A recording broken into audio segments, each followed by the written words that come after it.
bit different to what you might be used to.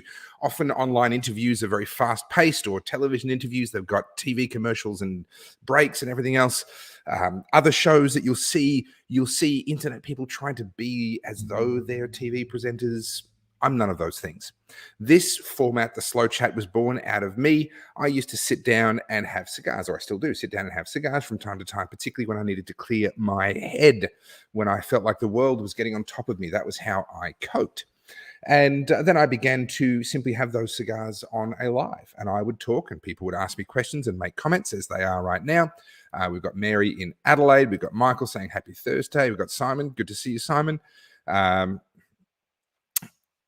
Gary Lee saying it is a good evening now.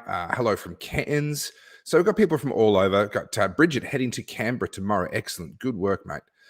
Stogie time, it is indeed. Okay, so you get the idea.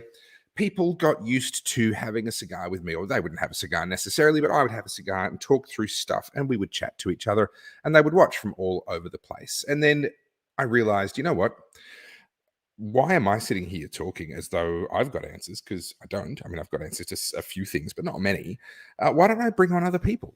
And so I kept that same relaxed format. I'm going to be enjoying a little bit of whiskey. I'm starting out with the Monkey Shoulder, which is a blended Scotch whiskey, and just enjoying that, although I may actually switch to the Glenfiddich 12 a little bit later, depending on, once I light up, depending on how that cigar is striking my taste buds. I'll mix and match and pair them and all that good stuff.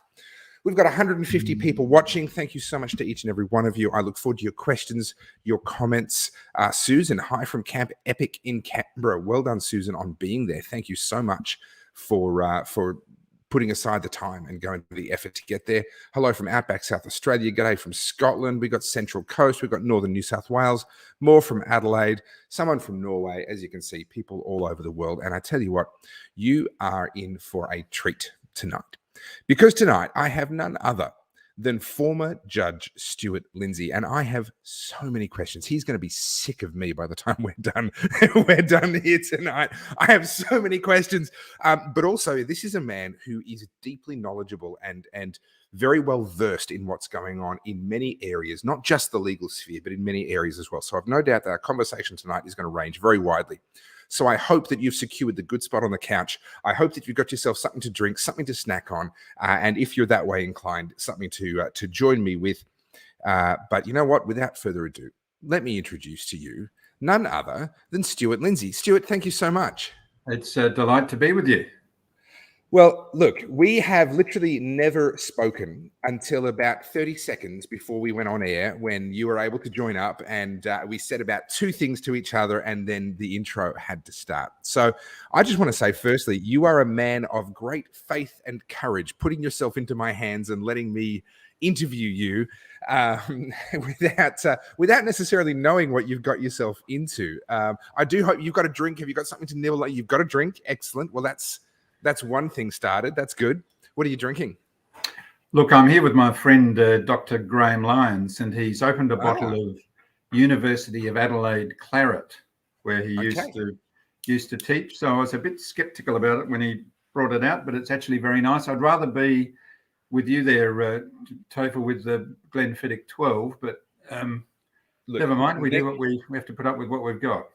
Next time I will have to invite you in person. We can, that is a problem that we can fix. Although I've got to say, Adelaide to Melbourne, it is a fair way to come just for some Glenfiddich 12. You can probably just go to your local Dan Murphy's and solve that problem. Anyway, excuse me. I saw a remarkable talk that you did to a group of freedom fighters in Adelaide. And I watched the whole thing and really found it tremendously encouraging. Could you please, for those assuming that people have never heard of you before, they don't know who you are, they don't know what you've done, can you just tell me a little bit about who you were and where you were at in life pre-COVID and why you've felt the need to actually start speaking out? Look, what a great question. What a challenging question. It requires a little bit of reflection and obviously a bit of self-honesty here. So, look, I was a barrister. I've been in the law all my life. I was born in Scotland. My heritage is Scots-Irish, so I come from a pretty strong tradition there of Scotsmen and Ulstermen, and we're used to, particularly the Ulster side of the family, we're used to what's required to resist oppression and to resist a threat to a series of threats to your fundamental way of living. But look, I was a barrister. I was a solicitor and a barrister. I was appointed to the Federal Circuit Court in 2004. I stayed there for 10 years. And I suppose the kind of things that reached their culmination in 2020 with everything that happened by the opportunistic seizure upon this virus. Even back in 2014, those things were nascent. So all the things that I valued in my heritage, all the things that I was brought up to believe in and to treasure, I saw them all as being under attack, and that included, of course, our fundamental freedoms. I'm a Christian, and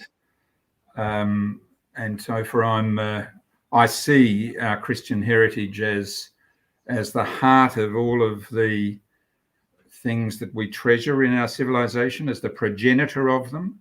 I'll be frank with you about that. I was fortunate enough to hear you on Delingpole the other night. I thought it was a tremendous interview. If I might congratulate you on that. It's a wonderful show. It's been a great educative show for me. Delingpole. I've been following James for about 11 years now, and his work is outstanding. And look, you said when you were interviewed by him, you, as part of your explication of your own history and experiences over the last 2 years, you indicated that this fight is such one that goes to the fundamentals of our freedoms, that you've got to strike alliances with a whole range of people about whom you would disagree with a number of things. And I thought, if I may say so, I thought you expressed that point of view very well, one that certainly resounded with me. So I make no bones about it. My view of matters is a Christian view. I was only reading the Gospel of Mark this morning, and there's a wonderful passage. I'm sure you're familiar with it, particularly as it's come down to us from the King James, about how Christians are the salt of the earth. And if the salt has lost its savour, wherewith will it be salted? And I went to my exegesis about that particular passage, and it really struck home to me. Yeah, in my view, and I hope it's shared by a number of your viewers and listeners, in my view, it's the Christian heart, that salt that's in the earth of our civilization, that has informed all of our liberties, all of the things that we're now experiencing in the sense of a loss we've taken for granted over so many generations now. And that's getting back to your question, and I'm sorry it's such a long-winded answer, but that's all right. It's called the Slow Chat for a reason. Well, thank you for that indulgence. But look, 10 years as a judge, it was a pretty easy life. I mean, I took the job very seriously. I hope I did it conscientiously. I certainly, every matter I adjudicated, I did my very best to hearken unto the evidence and to give the people before me justice, and to do it in a way that left them with a good experience of this wonderful judicial system we've inherited. But 10 years was enough. I gave that job up, not certain about what I'd do. I stayed in the legal profession. I stayed as a barrister. I've continued to earn a living in that way, but started to do a bit of writing. Wrote for a magazine with which you may be familiar, of Quadrant. Oh, yes. Very good publication. Highly recommended for anyone that's not familiar with it. Quadrant online. Thank you. Or Quadrant magazine, as well as Quadrant online. Absolutely. And I enjoyed that. But look, I've got to be frank with you. It still wasn't filling the sense I had that there was an absence of me fulfilling a true calling in my life, just to be frank with you. And I was in the course of resolving that. I've travelled fairly extensively. I've travelled in Africa. quite extensively, and I was looking at perhaps a life over there. The Nigerian Christians in particular are in a terrible predicament. We don't hear anything about it in our, I was about to call it the mainstream media. I heard a wonderful expression last night, Topher, you may be familiar with it. It's the first time I'd heard it. I've been looking for alternative descriptions of the mainstream media. I've heard it called the heritage media, and but it's the regime media, in truth, isn't it? If anyone knows about that, you would know about it. All of you in Victoria who've experienced the complete lack of opportunity that's been provided to anyone who doesn't go along with the Andrews narrative, or Andrews minions, or Andrews supporters, or those who are too cowardly to take on the Andrews regime. What opportunity have you had to have your points of view promulgated publicly? I suspect the answer is nil. It is very, very close to nil, and even Sky News, who get castigated by the rest of the legacy media. I'm in the habit of calling them the legacy media. I view them as a dying breed, being replaced quite rapidly with a mix of people like myself and many others. Even Sky News, who are supposedly the ones who are the extreme right wing, crazy people, wouldn't give us any airtime until the last couple of months. They were all about pro-mandatory jabs and all the rest of it. Now, to be clear, because Stuart, I don't know how well you know my position. I'm not against medical advancement. I'm not against vaccines. I've had many of them. I spent a few years in the Army Reserve. They stick you with everything you can possibly imagine, and probably a few things you can't imagine. Who knows what they stuck into me? I've got no issue with any of that. But the minute the government turns around and makes any medication mandatory, now I have an issue. And it's not about what the medication is, how effective it is, how safe it is. It's about the human right, the autonomy over your own body is the issue for me. Look, I think we're at Eden on that. I heard you say that to Dillingpole, and I suspect he was of the same mind as you as well. There's something about these mRNA vaccines, of course, that's I have to say I have to say I'm concerned about the technology, and I'm concerned about the safety, because I don't think it's been accurately reported. But even if I put that aside, I still have an issue with it being made mandatory. Of course. But look, touching on your point about Sky News, yes, it's part of the Murdoch empire, isn't it? And I don't know how old Rupert is now. He's into his 90s. My suspicion, I've not done a great deal of research on it, but those sons of his don't strike me as persons who are particularly loyal to their heritage. So look, there's Fox News in America, and there's Sky News out here. Sky News in Britain, of course, is just a completely different. It's a far left. It's to the left of the Guardian. It's to the left of the ABC, our ABC, and that's saying something, isn't it? To the left of the ABC, you'd think was almost falling off the cliff, but. But look, I must say there are exceptions, and there are people doing their best to get the truth out there. We've been very fortunate with our judicial review application, which you may want to talk about in a moment. I certainly do. Yes. Yeah. Look, we've been very fortunate just in the last week or two that Chris Kenny on Sky News has taken an interest in it. Chris he's from South Australia. Chris wrote a very searching, accurate, honest, important book about a Hindmarsh Island Royal Commission over there, which had its own very interesting aspects. But he's joined Sky News, and let me tell you, we had every state has had to go through this theatre of these press conferences that either the Premier or the Chief Medical Officer or the Chief Health Officer, depending on what state you're from, these bizarre, these ghoulish events which are putatively to provide the press an opportunity to ask questions on behalf of the public. They've been nothing of the sort. But look, Chris Kenny came through Adelaide once during one of those, and he eviscerated and excoriated our Chief Medical Officer.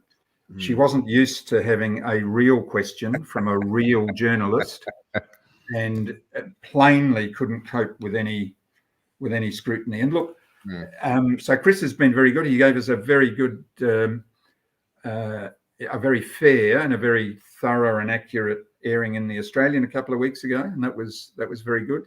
And look, I must say, it was this extraordinarily rare event, this strikingly rare event of a journalist asking a penetrating question of these politicians and public servants parading as medical experts.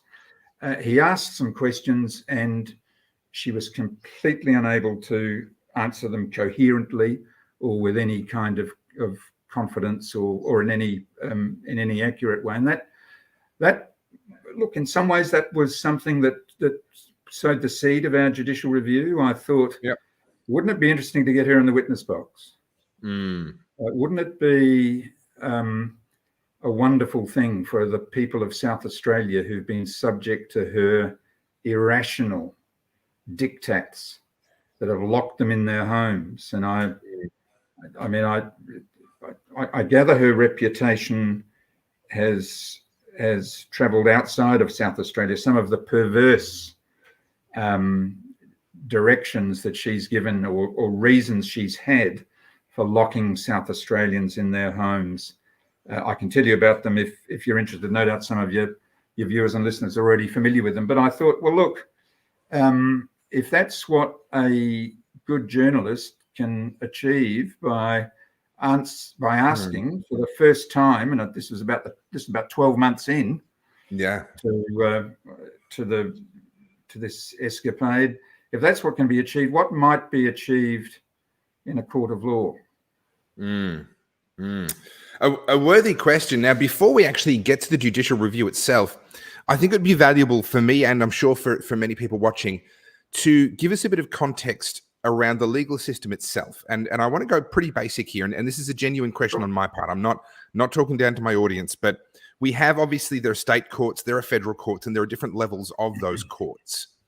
Can you talk me through just a very brief précis of how our legal system is set up? And I don't know, I'm assuming there would be differences between South Australia and Victoria, so you're welcome to focus on South Australia, so that when we do get to the judicial review, we have a bit of a context into which to place it as to where this sits, who's involved, and what the significance of it really is. Yeah, look, again, thank you. That's a terrific question, and I'll try and do it justice with my answer. The original courts in all of the Australian states, of course, just reflected their British progenitors. So we all have a superior court in each of the states, which is the Supreme Court. And the Supreme Court, when the Supreme Courts in each of the states, when the states were constituted, were invested with all of the powers of the superior courts, a combination of all of the different superior courts in England. And one of those powers was this judicial review power, which is a very important one. It harkens back to about the 14th century.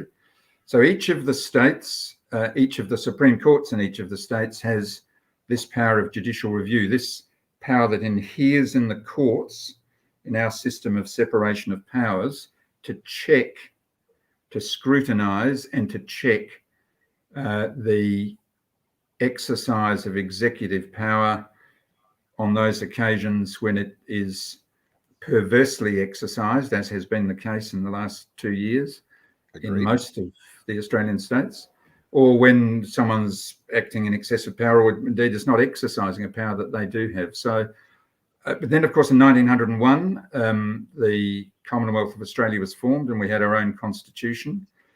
Look, to cut to the chase on the legal and constitutional predicament in Australia in the last 2 years, that which has really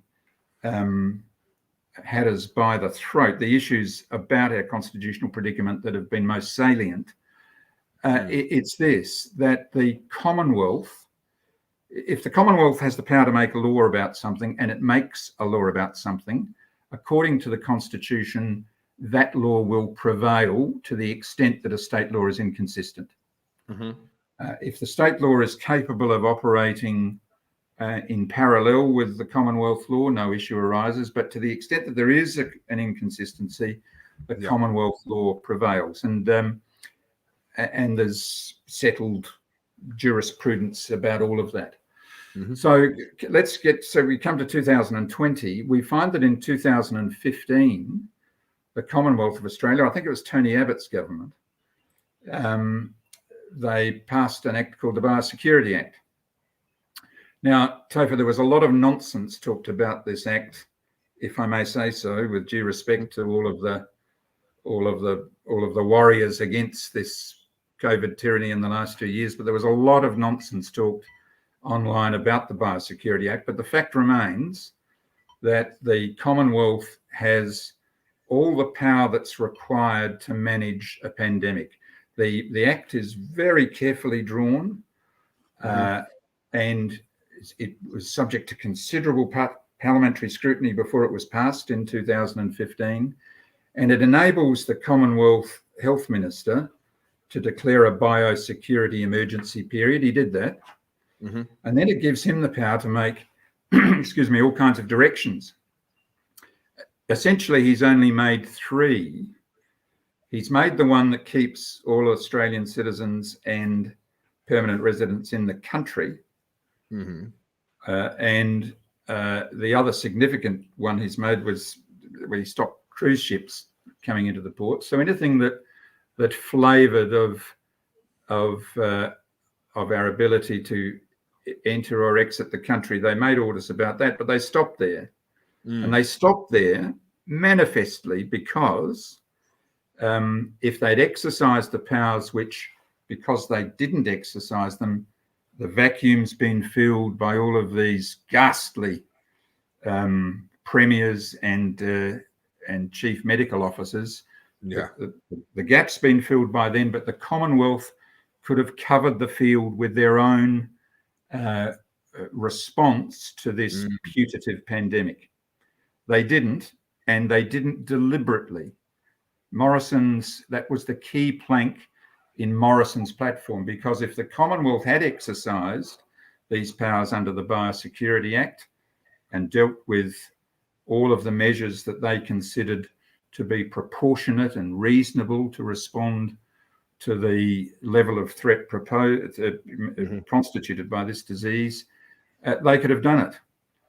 But had they done it, they would have found that the exercise of that power would have been confronted in the courts by these extensive, carefully manicured provisions that protected fundamental human rights. Mm-hmm. The right to bodily integrity, the right to work. Mm-hmm. All of these were deliberately protected, as you would expect, by a parliament doing its duty, by the Commonwealth Parliament when they passed this act in 2015. So Morrison's government refused to exercise that powers. Instead of that, he put together this mock national cabinet, and he farmed out to the states all of the responsibility for doing his dirty work. Yeah. And didn't they grasp that opportunity with enthusiasm, with relish? My word, they did. I think what we saw happening there was actually an opportunity for these premiers to almost realize a childhood dream. I mean, there's a certain personality type that goes into politics, and I would say that they are more susceptible than most to a savior complex, to a belief that if only the world was run the way that they said it should be run, then everything would be better. And a moment like a pandemic and a power void within the context of a pandemic, I think it just appeals to all the worst instincts that these people have. And in my opinion, that's what we've seen play out. I don't think there's a grand conspiracy at work. I think that it's human nature at work. And in many ways, it's actually worse. It's more awful than if there were a conspiracy to begin with. Look, I understand what you're saying there. Look, if there were a grand conspiracy, how would you and I know the integers of it? I mean, we could speculate about it, but so whatever's going on at the higher levels, at the level of international coordination, and the best guess you can have is that internationalist organisations of some pedigree, like like the Tripartite Commission and like the World Economic Forum have got something to do with it. Look, that's the most I can say. If I was to say more, I'd be speculating. And if anyone else says more, well, they'd have to have some pretty good sources of intelligence. But once we get down to the national and state level, I agree with you absolutely.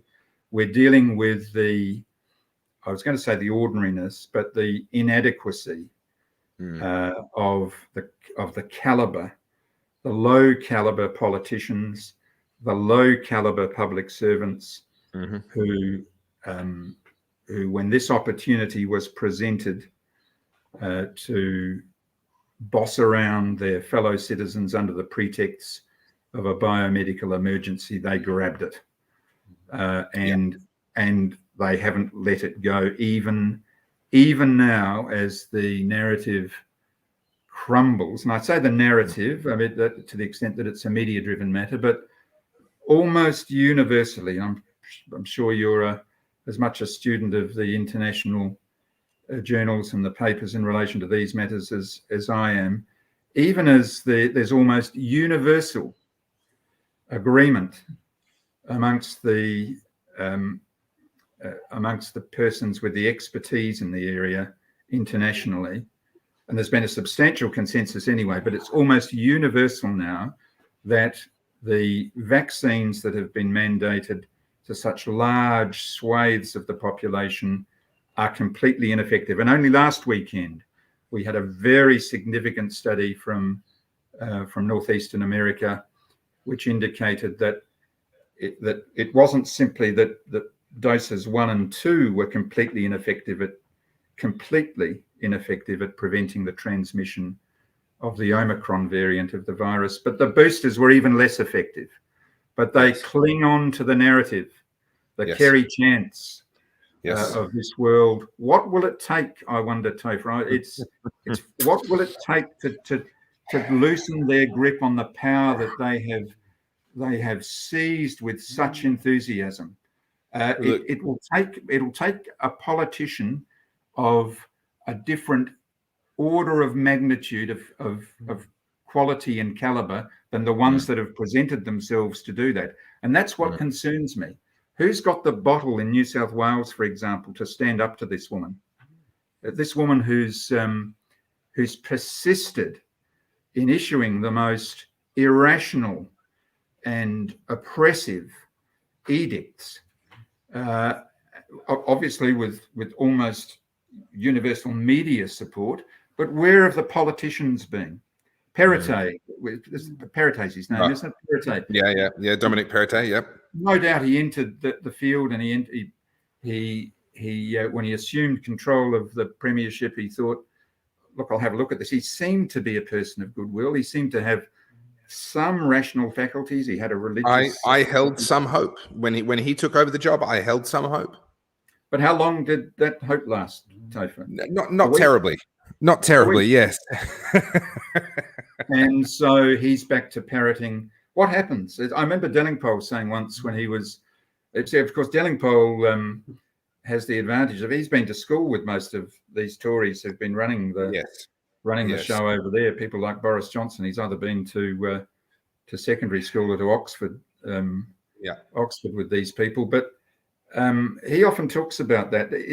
And he speculates, and I wonder if he's on the money. Do people like Boris Johnson and some of the other strong Tories who were so articulate and so so interested in defending the rights and traditions of the British people in matters like Brexit, when they got into power, are they taken up the stairs into this special room and showed the keys to the kingdom? What happens? There must be a metaphysical explanation for the transformation of politicians who at least show some character and some resolve when they get into government. And that's been across the Western world. I think it happens before they actually get the top job. I've known some very fine and very decent people that have gone into politics from a libertarian starting point, which is what I would classify myself as, with their heads screwed on right and the best of intentions. And within months, I see them being trotted out in front of the media saying things that I know they don't believe. It takes such a short amount of time. And I think what it is a deeply utilitarian culture that says, well, if we don't play the game, then we'll never get into power. And if we don't get into power, then we can't make a difference. So play the game, say what needs to be said, do the things that you need to do in order to get your hands on power. And then once that happens, then you'll be able to do some good. But by the time they play that game for long enough and they shimmy up that slippery pole to the top of the party and then wait for an election win and get to the point where they're in power, it's been 12 years since they operated by their principles. It's been 12 years since they made that bargain with the devil, and they've forgotten by then who they actually even were. That's my theory on that. All of their native common sense, all of the principles they imbued from their parents or their heritage, or by reading the books we all read at school or watching the old films. I agree with you. They've that process that's required for them to obtain any modicum of success in the political system is not something they need to exercise. But look, that wouldn't work on its own, would it? Who sets the rules? Those rules you talked about are already set, and that's a question I've thought about for some time. I wrote an article about this in Quadrant, and I used the expression that Samuel Taylor Coleridge came up with in the 1820s. He called this particular class of people, whom he identified as early as a couple of hundred years ago, and whose presence has been an important presence in all world historical events since then. He called them the clerisy. We might call them the elites. Communists might have a different word for them, but there seems to be a class of people who manage to penetrate those parts of society which control the organs relating to the dissemination of information. Teachers, obviously bureaucrats with the growth of central governments and social security systems, priests themselves. The clerisy was a play on, of course, clerics. They, as far as Coleridge was concerned, they substituted themselves for the role that real clerics, religious persons and priests played in earlier forms of our society. They set the rules. How does this come about? I tried to explore this in this Quadrant article. It's a difficult thing to get your head around if you spend some time thinking about it. But the schools have been at the heart of it. Our students have been over 2 or 3 generations now given curricula and given teachers themselves who've been schooled in that curricula, which are antithetical to all of the things upon which our civilization was built. Look, I'm here. Tonight I'm with my good friend Graham Lyons. He and I were at Scotch College together here in Adelaide. I started in 1970. Graham was a little bit earlier, even though I look much older than him. I've had a hard life. But we were only talking about that tonight. I remember back in 1972, the student population at Scotch College, which was a reasonably conservative school, they went on strike. They went on strike because the headmaster had fixed some rules about the length of hair, couldn't go over their collar. Right. Now, it's not a particularly meritorious thing to go on strike about, but they had the bottle to do it. They had the resolve. They were sufficiently familiar with their heritage of freedom and the kinds of characters and the kinds of steps that had to be taken if you wanted to defend something that you believed in. As I say, it wasn't a particularly meritorious matter they were protesting against, but these are 15 and 16-year-olds back then, and of course there were a whole range of other causes which personally I wouldn't have adhered to if I'd been there at the time, but there was a capacity on the part of ordinary citizens, even the most youthful of our citizens, to understand that if your liberty was threatened, you had to stand up and do something about it. Contrast that with the position today. Students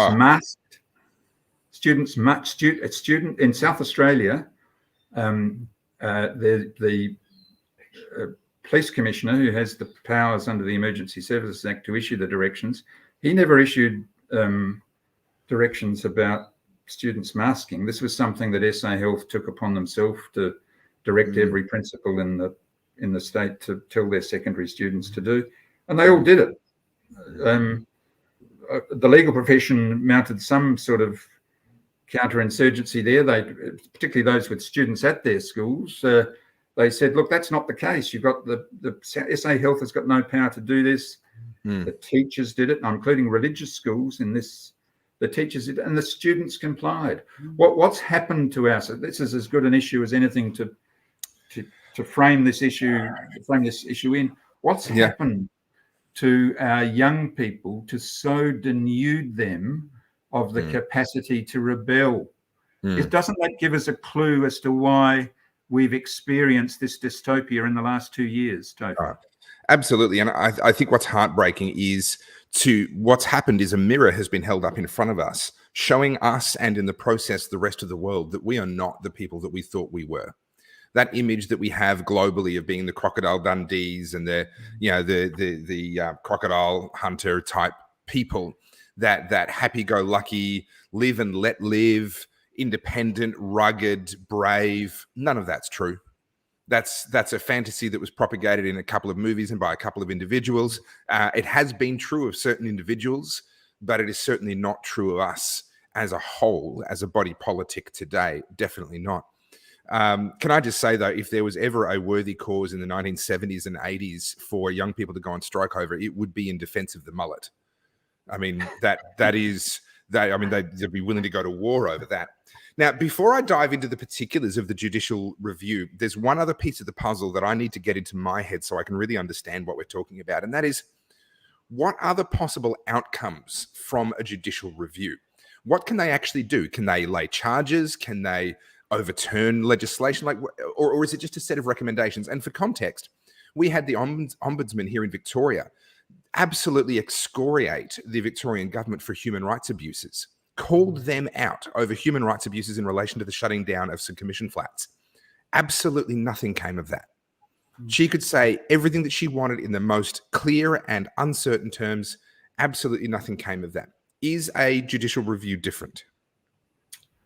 Look, it is. I mean, the short answer to the question of what could the result be, or what would victory look like in a judicial review application, in our case and in most of the cases that have been run around Australia, is firstly, all of the directions, all of the vaccine mandates that are the subject of challenge would be quashed.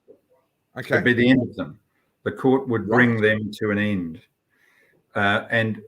And more than that, and these are separate arguments in our case, the very declaration of emergency in itself, which we all know in our heart, Topher, was never warranted. It might have been some degree of minor emergency, but we have weathered much more serious medical events of epidemics or other medical events. And I'm not going back to post-World War I and the Spanish flu. Even since then, we've weathered them without tearing up the very fabric of our liberties and of our social interaction. So mid-1960s, if my memory serves me correctly, I think it was the mid-1960s that the last big one came through that was comparable. Hong Kong flu. Many, much more serious levels of illness than have been extended any period of this experience in the last 2 years. So that's what victory would look like. Victory would have the feel of victory.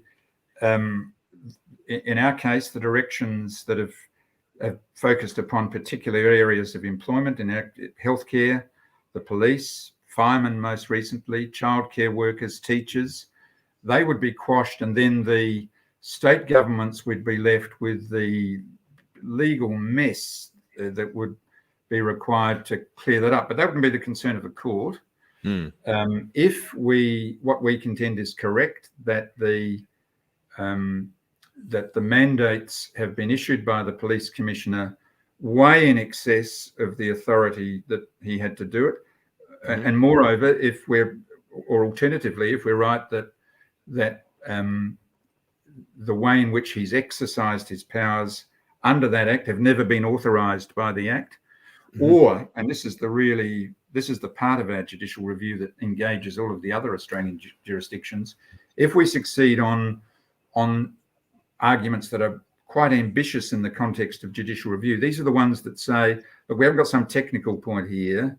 We're not saying you got the act wrong, or what we're saying is that the exercise of the power itself has been unreasonable and disproportionate to the threat that's allegedly being addressed. Now, courts are reluctant to... That's a tough argument.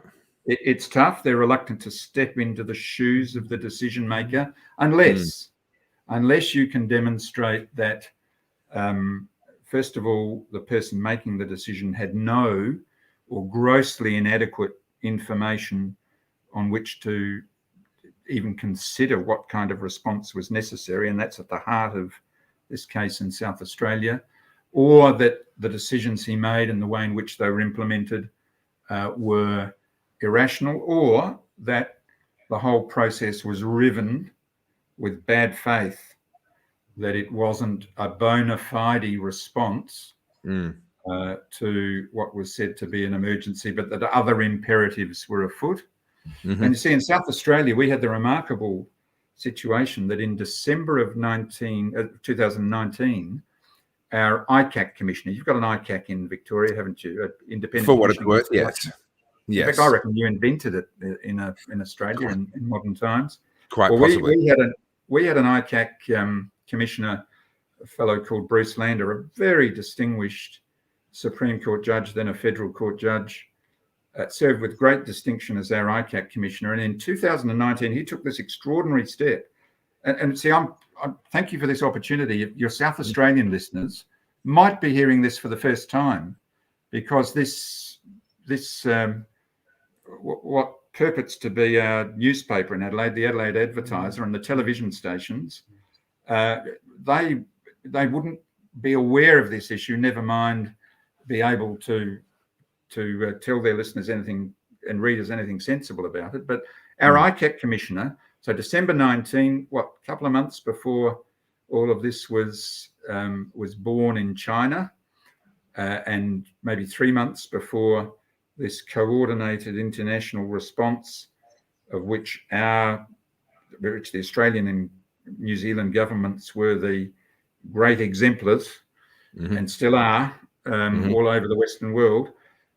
Bruce Lander issued a report, and he did it off his own bat. He wasn't responding to a complaint that had been made about corruption or malfeasance in office of a particular part of the South Australian government. He did it off his own bat. He presented his own report to the Parliament that said there's something rotten at the heart of SA Health. It's a massive bureaucracy here. And his language was striking for its straightforwardness. He pulled no punches.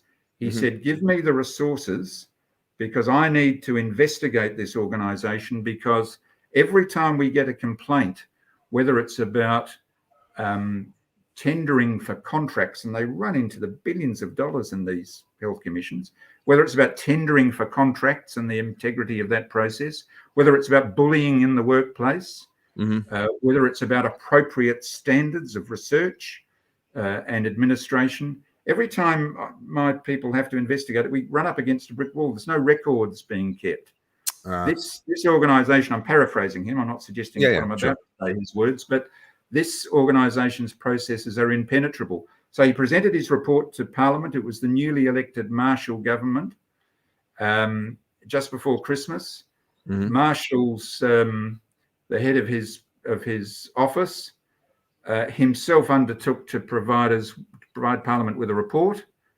He dragged his heels over that report for a period of 2 months, and then lo and behold, COVID arrived. So SA Health, which has been the engine of what, in my opinion, and I'm expressing my own opinion now, has been this corrupt and perverted exercise seizure of powers which they ought not to have been exercising, to great detriment of our liberties in South Australia. March 2020, COVID came along, and all of those really significant issues about maladministration and possible corruption in relation to their processes were never investigated. Do you think that a paper worth its salt might have reminded the citizens of South Australia about that over the... Well, they didn't. Do you think the opposition, Topher, might have raised that in Parliament? That'd be nice. Because as you would know, and perhaps you in Victoria have lived through this experience even more brutally than us. There have been no oppositions in relation to any of the states of Australia. In the Commonwealth Parliament, they might have well as been governments of national unity. Everything in South Australia that the Marshall government has done, every perverse direction that the police commissioner has brought into being, has been done with the wholehearted support of the Labor opposition. And on the contrary, the corresponding position of Victoria, with the cooperation or the impotent and feeble and temporary opposition of the Liberals in Victoria. So what a predicament! What a dystopian 2 years it's been, Topher. It's been astonishing. The closest parallel I think we have in Victoria to what you're describing there in South Australia would be the red shirt saga that's happened over here. And very briefly, for those outside of Victoria, Daniel Andrews, Adam Somyurek, and a bunch of other senior Labor Party power brokers are accused of and believed to be guilty of having used public money to do what's called branch stacking. It's a factional, basically an internal factional battle within the Labor Party, using public money, public resources, people that were being paid by the public purse to then act on their behalf to try and shore up their factional position within their own party. There was an inquiry into this. It was a whitewash, which a lot of these inquiries are designed to be from the outset.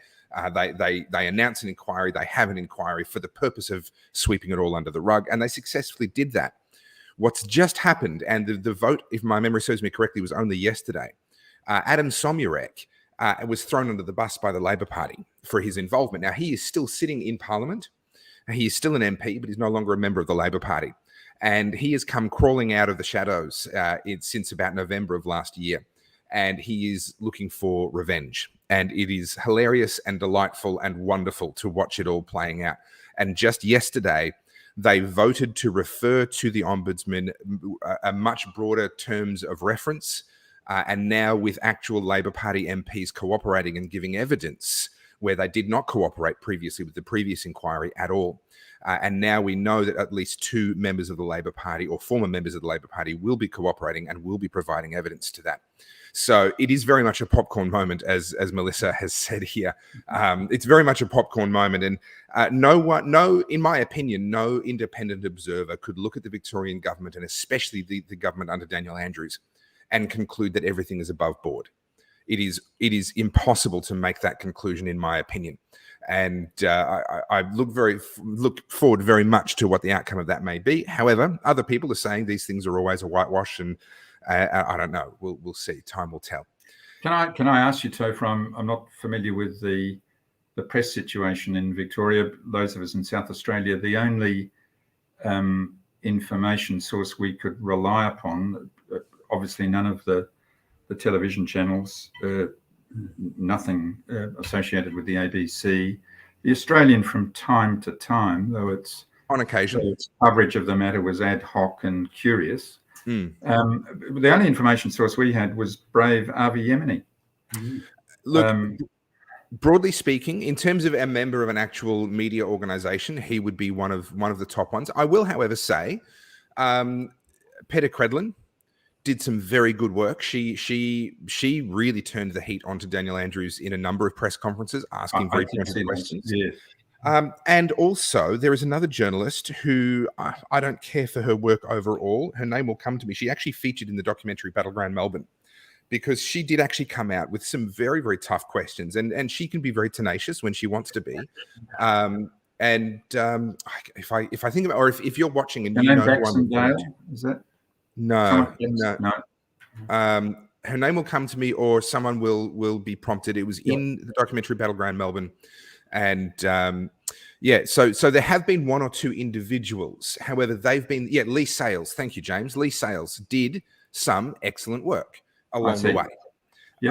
But it's been the exception and not the rule. But there are some others that definitely deserve a shout out, and in particular during the worst of it, that would be Rukshan Fernando. Now he's a wedding videographer who simply grabbed a camera and started live streaming and documenting what was happening. And he at times would have hundreds of thousands of people watching his live streams, while the news had maybe 2,000 people watching their live streams of the same events, Channel 7, Channel 9, etc. Which was very, very heartening. And I believe there was a period of time there where I think he was the single most important person that we had on the streets. Look, I heard his name mentioned. I watched the documentary the other night. It was a wonderful experience to watch it. And I heard that name mentioned, and I thank you for reminding me. I'm going to look at that particular journalist's work. These people need to be on it. They can hold their head up high. Such rare figures, such isolated figures in what used to be a profession. I'm not sure whether it even qualifies for the description of profession anymore. They were stenographers, weren't they? They were stenographers for Andrews. They were stenographers for the premiers. They asked with these very rare exceptions you're mentioning, they asked no questions of any substance at all. Look, can I tell you the thing that really it actually shocked me that I'd forgotten it until I watched your documentary the other night, was the reaction to the builders labourers demonstration against Setka. I thought if I may say so, I thought you covered that aspect of the experience very well. But that was a grassroots, working class, unpremeditated desire to protect the freedom of their bodily integrity and their other rights. And Setka is manifestly a bad actor in this. Well, he's a bad actor too, to the extent that I think everything he's doing is a pretense. But he's a bad player. He's playing an evil role in this. He was persuaded for reasons which no doubt will come out in the fullness of time, to back Andrews when he knew perfectly well that the massive 95% of his membership didn't want him to do it. He confronted them. He persisted in his support of Andrews. That was something that captured the imagination of all Australians, because builders, labourers are pretty robust individuals. This wasn't the usual objects of Vic Pol scrutiny and brutality. This wasn't old ladies or sedentary people. These were people who could fight back. And it really was a challenge, wasn't it? It really was a moment where a lot of the hopes, not only of Victorians, I'm sure, but all over Australia, were brought to bear upon this issue. We wondered what would happen over the next couple of days. The anti-terrorist police forces were brought to the streets. And I'm sorry let's just, again, and if I may, while I have this opportunity, let's just pause, and all of us who are communicating here tonight, let's just think about that. What an extraordinarily disturbing event for this first manifestation of. It wasn't the first manifestation of opposition to Andrews, but it was the first manifestation of an opposition that wouldn't be snuffed out by the brute force of the police force that seemed to be compliant with all of his wishes. And the anti-terrorist forces were brought to the streets. I still don't, because the international travel has been so limited, and because the Australian media is so impoverished of international feeds and proper international journalism, I don't think Australians or Victorians understand the significance of that moment. That's something as much as the police invasion of that young pregnant lady in Ballarat. Zoe Bueller. That's even more than that. That's something that captured international attention. We won't forget it. I'm sure you don't forget it, and your documentary will ensure that generations of Melburnians won't forget it. But this is something that if you care about the sacrifices that your forebears have made to present you with a social dispensation that enables you to live in a civilized and neighbourly way whilst exercising your own personal freedoms and expressing your own views. If you have any kind of allegiance to your heritage, these events, and that one in particular, are deeply disturbing. And for the Victorian populace not to rise as one when they saw, look, Topher, I don't know psychologically how you, and I'm talking about you personally, how you process that. I know you were there from these demonstrations at the beginning. You were there with 500 people at your first? No, the very first one we had 70 people. Yeah. And so you saw the progression. This must burn itself deep into your psyche, and it will manifest itself in every aspect of your life hereafter, I suspect. But why isn't that happening with more Melburnians? What have they? It can't be that they haven't. It can't be that they're unfamiliar with what happened. I mean, even the mainstream media covered this event, this suppression by brute force of a muscular unionist opposition. They know what went on. Why doesn't it? This is the really disturbing thing, isn't it? Why doesn't it just strike a spark deep within their souls that this something fundamentally going on here that's wrong and must be addressed? I am of the view that, and I say this as a 39-year-old Australian who fits the description of what I'm about to give. Okay, so I'm not having to go at anybody else. This is me. We have had it far too easy for far too long. If you look at Australia, anyone that was born here or came here as a youngster, we haven't seen a war on our shores in our lifetimes. We haven't seen a genuine economic downturn in our lifetimes. Yes, the recession we had to have sucked for the adults at the time, but if you're my age or a little bit older, you were only a youngster at the time, and it really was lost on you. You didn't, everything that's happened since then, the global financial crisis, the dot-com bubble, the Asian crisis, all those things haven't really touched us here. We've skated through everything very, very easily. And I think now there is a lazy entitlement. There is a sense in Australian culture that we're the lucky country, we have it good, and we will always have it good. We're free, we're prosperous, life is good, and life will always be good. We've completely lost touch with what you touched on before, the sacrifices that were made by previous generations to give us the prosperity that we have today. The cost in blood, in the dedicated work and risk and danger undertaken by people over thousands of years of political history and the last 100 years and 150 years of Australian history to give us this heritage. And we take it completely for granted. And I think that's the explanation. Look, I think you're on the money there. And the paradox that, or the impertinence that at some level, Australians still like to see themselves as a larrikin culture and compare themselves favourably with what they see as the more reserved and conformist British. Well, Australian culture, that just for any Australian who still is clinging to that notion, Australian culture is the antithesis of a larrikin culture. Sadly, it's profoundly conformist. It's a profoundly conformist culture. It's neck and neck with New Zealand, and I was going to say New Zealand and Canada, but the Canadians have sprinted down the straight. It's neck and neck with the New Zealanders as to who's going to finish last in the moral integrity stakes in terms of nationhood. And I just call upon all Australians listening to this to have a think about reflect themselves on what they think has led to this present dispensation.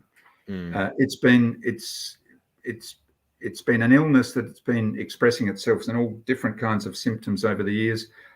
One thing that I often raise in conversations with my mates, look, I have to say with some former mates, these are people who are quite content to mask, and I've social interaction with them has stopped, let me tell you, over the last 12 months. But when we were talking, I would ask them to have a think about why is it that this sporting body that they seem to laud and is the centre of their national celebrations, their cricket team. Have a look what's pervaded the Australian cricket team over the last 20 years.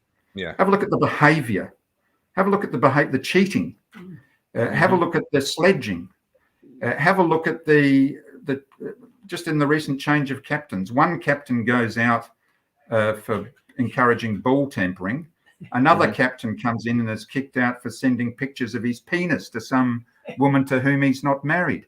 I mean, what does it take for Australians to confront the ugliness of the state to which they've allowed their culture to descend? And can I just make the point here? I have never met a woman in all my life that wants pictures of your penis. Not even my wife wants to pick up her phone and have that as the message that she just received. I do not understand the culture in which that happens. It is just completely foreign to me. Yeah. Well, so look, I mean, that's it's an example unrelated to our present discourse, but look, even as these sort of things were unraveling in Australian cricket over the last 20 years, I had mates who'd blithely continue to live out this myth of the brave larrikin Australians taking on the Poms. What a joke! What a complete lie, myth, a myth of the worst kind, a myth that doesn't inspire us on to better and more generous behaviour. What a shocking lie and myth it has been, this Australian larrikin spirit. It's dead and gone. And if someone has to pronounce the last rites in it, Topher, I'm happy to do it here on your show tonight. If it's going to assist Australians in waking up. But my question is, what aren't Australians prepared to put up with? This is the question now. Anyone that hasn't drawn the line yet, is there a line for them? Is there a point where they would ever actually draw the line? I had a very uncomfortable realization about someone, relatively close to me in the family sense. We don't know each other well, but we know each other, and had the uncomfortable realization that if they had been born in Europe in the 1920s, then they would have stood on the guard towers at Auschwitz and watched what happened in front of them. And then they would have gone to church on Sunday and sung their songs and said their prayers and gone home and made love to their wife and still considered themselves to be completely the good guy. And there was a comment that was put up earlier, and I'm researching this more and more because this is something that has been very well understood historically and we've clearly lost touch with, that it is necessary for each and every one of us to be morally assessing the laws that we obey, not simply obeying the law and saying, well, they must have thought it through. The people that wrote the law are morally responsible. No. We are morally responsible for the choices that we make, including the laws that we obey. And I'm not wearing it tonight, but I have a slogan and a T-shirt that says, good people break bad laws. And that's my kind of modernized paraphrasing of this theme that we see, whether it's from Martin Luther King, whether it's from Abraham Lincoln, whether it's from the Eureka Stockade, whether it's right back to philosophers of 2,000 years ago. This understanding that there comes a point where you have to draw a line and say, no, I'm not going to do that because it's wrong. But we seem to have lost that now. We don't, in our culture, we just don't seem to have it. Well, did we ever have it? Did we ever have it except under the aegis of British sponsorship? Now, I'm saying something that'll rankle with a number of, and I hope it does. I hope it does rankle with Australians because I'm challenging them. I was born in Britain. I've been a permanent resident here and very privileged to have been so. But did we ever have it? I mean, it's whilst serving under British command in World War I and principally in World War II that the myth, in this case a noble myth, a myth which was foundationed on reality, the myth of mateship under battle was born. Okay, well, that's gone now. That British overlordship of our culture and our institutions has gone. Well, did our courage, did our heart, did our character go with it? I think it did, and I'm sorry if that offends. I'm deeply sorry if that offends those diggers who have served with distinction. But surely they must be asking that question themselves. I know very many diggers who are. Street or Swanston Street or King William Street in Adelaide or George Street in Sydney, and you confront these seas of masks when anyone with a modicum of intelligence knows that these masks are utterly ineffective at preventing the transmission of this disease. The level of compliance, the absence of spirit, it's a profoundly disturbing phenomenon, Topher. Look, maybe you had it worst of all in Victoria. Of course, your experience over the last 2 years has been by an order of magnitude worse than we've had in South Australia and any of the other states, save perhaps Queensland and Western Australia on occasions. But perhaps you're still recovering from it. I certainly am individually. You asked earlier, how do you process that? And the answer is with great difficulty. And I was hopeful that making the documentary would have a somewhat cathartic effect, sort of going back through it and reprocessing it. And I would say it probably had the opposite effect for me personally. That was a difficult 4 months making that. So for me, I think it's gonna be quite some time before I can really get any distance from it. And I know I'm not alone in that. There's a lot of Victorians that have either left or are still here, but have come to loathe the place that they loved. I mean, I used to travel quite a lot before the borders got closed, and I had a saying that was one part funny, but actually serious at the same time. The more I travel, the more I like Melbourne. Right? The more of the rest of the world I see, the more I like coming back here. I mean, it is a truly remarkable place. No offense to the rest of Australia, but Melbourne holds a special place in my heart. It's been my home for almost every year of my life. But the magic is gone. And I didn't leave Melbourne. Melbourne left me, and that's certainly how I feel and how I think a lot of other people feel as well. Topher, can I, just to be frank with you, and we're having a very frank discussion here, and I really appreciate the opportunity. When I watched your documentary, there were 2 occasions during it when you said something that really rankled with me, and I wished you hadn't. But then I looked back and I thought, well, if you're determined to tell the truth as you were, what else could you have said? There were 2 occasions, and I'm sure you remember them in the documentary, where you said Daniel Andrews won. I think one of them was post that Setka incident, or it might have been an earlier. The shooting at the shrine was one of them. Yeah.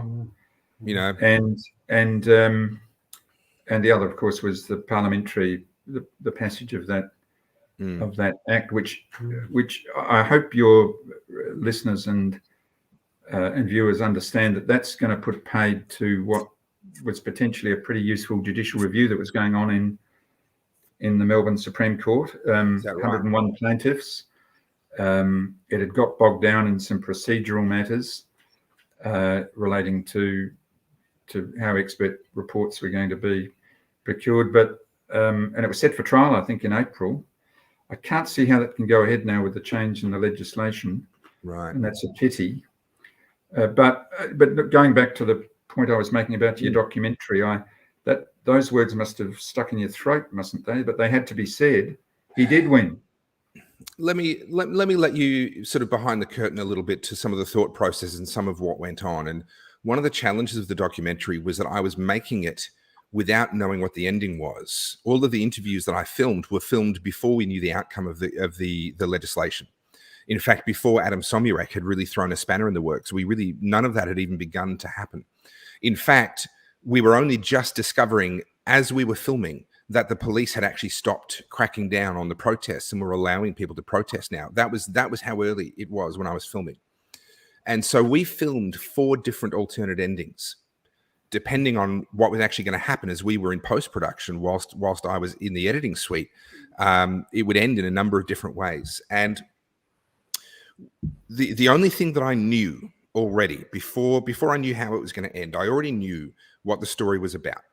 The story was about Daniel Andrews as a psychopath, in my opinion, who was opportunistically taking advantage of everything that he could in order to grow his own power and shore up his own position. And the hero in the story was the people of Melbourne.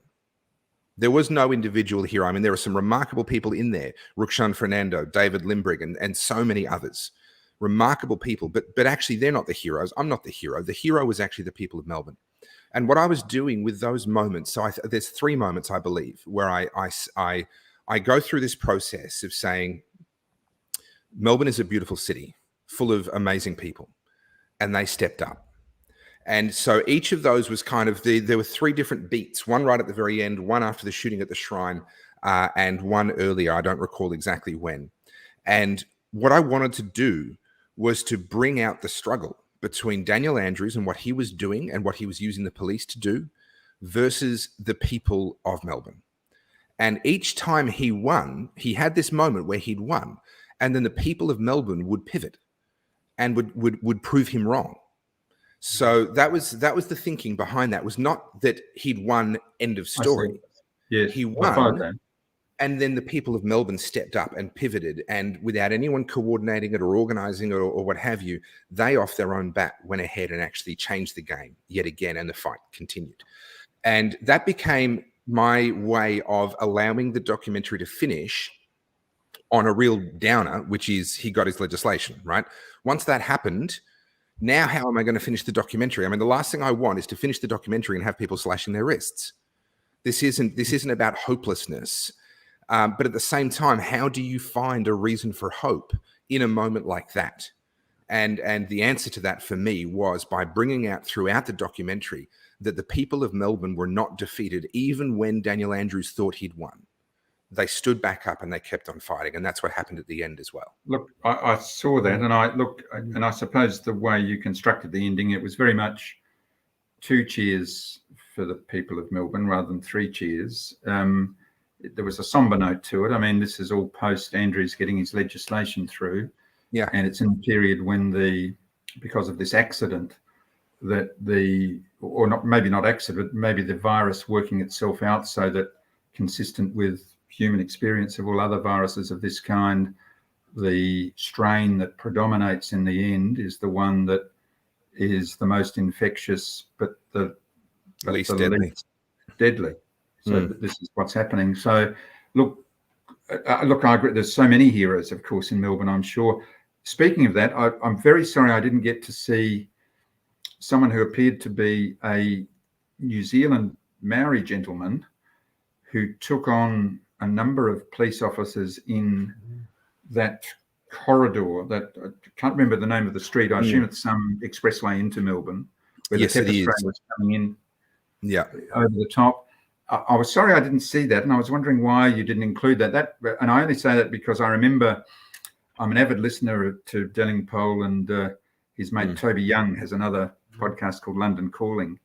And when that footage went out of an individual taking on the Victorian police force who'd been kettling, as you so carefully described, all the day long, taking them on and scattering them.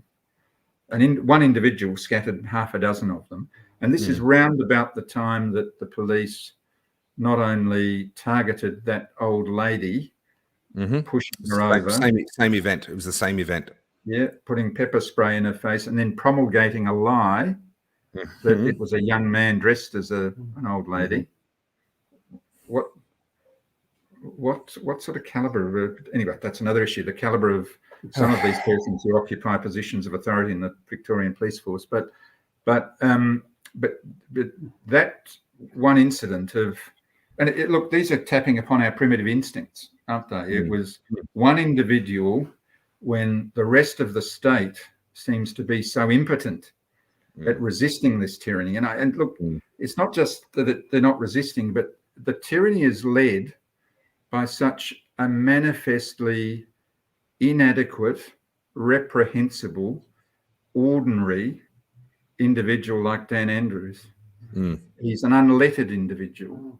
He's charmless.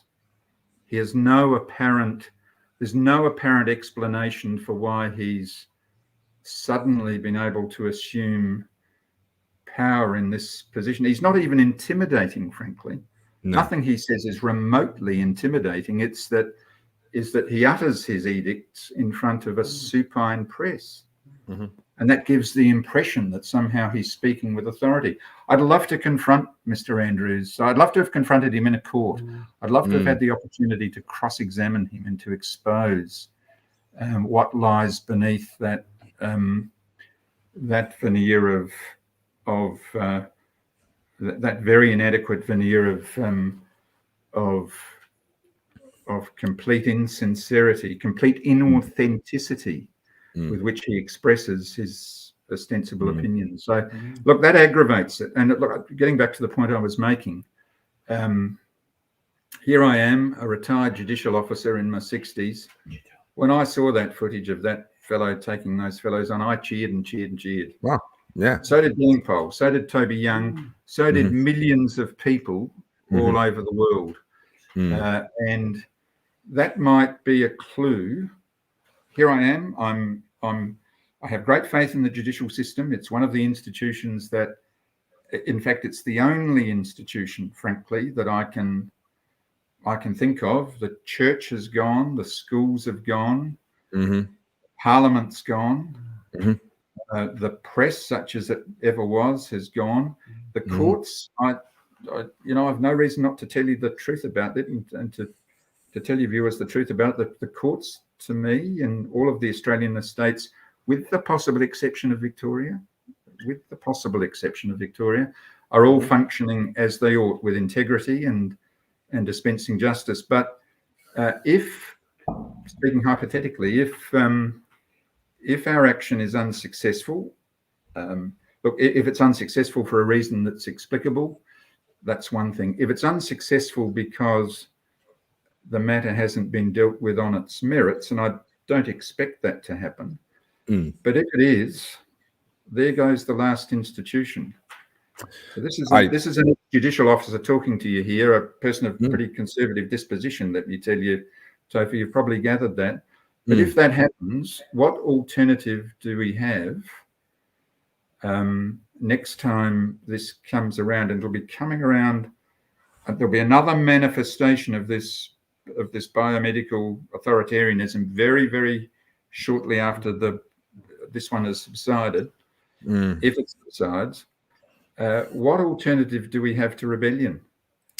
Yeah, and this is one of the things that concerns me. When you make peaceful change impossible, you make the other kind inevitable, and that's not a place that I want us to get to. So I'm certainly in your corner and hoping that there is redress to be found in the legal system. In the comments here, there's a considerable amount of skepticism being expressed, shall we say, about the judicial system. And I know the stories of a few of the people commenting, and I can understand where they're coming from. I myself am facing 2 charges of incitement for having encouraged people to exercise their human right to engage in political protest, etc. However, you've given us a perfect segue. Why don't we, so what's going to happen from here? I'd love, Stuart, to get you to tell us about the judicial review. Where is it up to? What's actually happening with it? Then we're going to take a break, because when I don't give you guys a loo break, you revolt and you turn against me. So I've promised since early in my slow chats there will always be a loo break.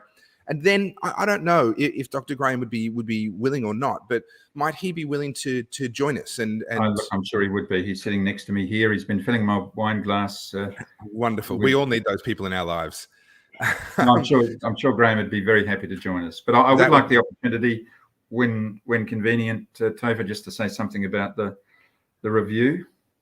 Okay. Yes, I think that's exactly. This is the right time for that, Stuart. Go. All right. Thank you. Well, look, it's set for trial in the middle of March. It's coming on for directions in a week or two. We're going for the first time to have all of the litigants in court on the next occasion. Okay. We've got 6 plaintiffs. We've got 2 nurses. We've got a teacher, a childcare worker, and we have 2 police officers. All people it's been a privilege to act for these people. One of the plaintiffs is a young lady who was a star player with the Adelaide Crows AFL team. And look, I shouldn't isolate her. All of the people who have put their hand up to be plaintiffs in this action are people of remarkable integrity. They've all lost their job. Some of them have lost 2 jobs. Wow. Like Denny herself with the Crows, and then as an ICU nurse. We're going to have them in court on the 17th of February because that'll be a relatively important day. It's not the trial of the action, but judicial review requires, and this is the case all over the states, when you challenge the person who's exercised the power in such an action, the first thing they have to do is produce all of the material upon which they relied in coming to their decision. Right. And the police commissioner has done that, and it would probably be inappropriate. In fact, it would be inappropriate for me to say too much about it. Sure. But there's not much there. We've filed our own affidavit of our expert witness, Professor Petrovsky, an immunologist of world standing, a vaccine manufacturer, frankly, and a physician long before that. Not much material. We haven't been provided as yet, and the time for the provision of it is just about expired. We haven't been provided with a lot of material which we say could possibly go to justify what the police commissioner has done. There's a couple of paragraphs and a couple of documents he was given by some underling. I don't know how that's going to stand up against the kind of expertise we've marshalled to challenge it, but I just think it's important. We all thought it was important in the team that we had the plaintiffs there when this opportunity is given in front of what passes for the press in South Australia. Yep. With the exception of Chris Kenny. Chris Kenny will be there. Chris Kenny's, as I understand it, is determined to give full coverage to this matter after his extraordinary experience with Miss Spurrier when he was passing through on an earlier occasion. But so that's going to be a significant day for these plaintiffs. But the matter is listed for trial in the middle of March. It's complicated, and I don't want to go into too many legalities that'll make your viewers' eyes water. But let me just tell you about one matter that might strike you as being an index of just where we are in respect of how our institutions function. South Australia is a little bit different than the other states in that the administration of the court is actually run by the court. Back in the 1990s, one of our attorney generals took the view that it was a good idea to remove the administration of the court from the executive, so that there's a court's administration authority which is run by the judges. The judges have a bureaucracy underneath them, and that bureaucracy hires and fires staff, pays their wages, provides the tip staffs to bring the people into court and the associates to swear the witnesses in. That's quite unique in Australia. Yeah, right. Well, what happened just before we brought our judicial review application in December is, a couple of days before actually, is that the court's administration authority, bear in mind, it's at the apex of this authority is the Chief Justice of the Supreme Court, the court in which this matter is being heard. They issued a direction to all of their employees that they couldn't come to work unless they were double vaxxed. Now, they did that not because the police commissioner, acting under the general law, the Emergency Services Act, it wasn't like one of your CHO directions over in Victoria. Yep. This was something the court took it upon itself to do, like private corporations are doing, like Cooper's Brewery over here in Adelaide, and Virgin and Qantas and BHP, and they're going to be in their own difficulties about that. But the court's administration authority took the view that all of their staff had to be, and they issued unlike a lot of these private corporations, they gave us a copy of their risk assessment, and they actually have a clear and pronounced view, which in our submission is completely contrary to all of the medical and scientific evidence across the globe, They have a view that these vaccines are efficacious. Yeah, right. Now, so think about that for a moment. We're having our matter heard in a court and by a judge whose Chief Justice has already determined adversely to us one of the principal factual disputes. And that's a problem. It's a problem.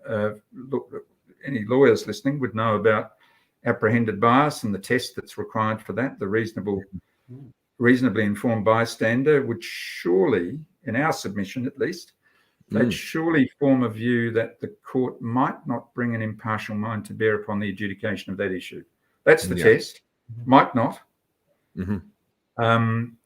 So a judge is going to hear the case knowing that his or her Chief Justice has already authoritatively determined for all of the staff of the court that the vaccines are effective, contrary to one of our submissions. Yeah. So we've got that problem. We have to sort that out. Timeliness is one thing, but can I just say in relation to judicial review, there have been a number of these applications throughout Australia. To date, all of them have been unsuccessful. There are others pending. There's one in Darwin at the moment. There's one in Western Australia. I understand there's one, if it hasn't started, it's about to start in Queensland. There was a very strong, well-argued application that was brought in Victoria in 2020 in the early stages. But after that, in New South Wales and Victoria, the applications have been unsuccessful, but without wanting to sound conceited or in any way to diminish the wonderful effort the legal practitioners in those cases made to argue against the odds. We think we've pitched our arguments and we've given the kind of attention to the detail of our arguments, and we've appointed the barristers with the appropriate expertise, and we've engaged the experts with the appropriate expertise that give this kind of application its best chance of success. So there's a good question here that I've lost track of now. So sorry to whoever asked it, but it's a good question. What are your appeal options? This is in the Supreme Court. It's a judicial review. Is this something that can go to the High Court if you're not happy with the outcome, or does it stop at the Supreme Court?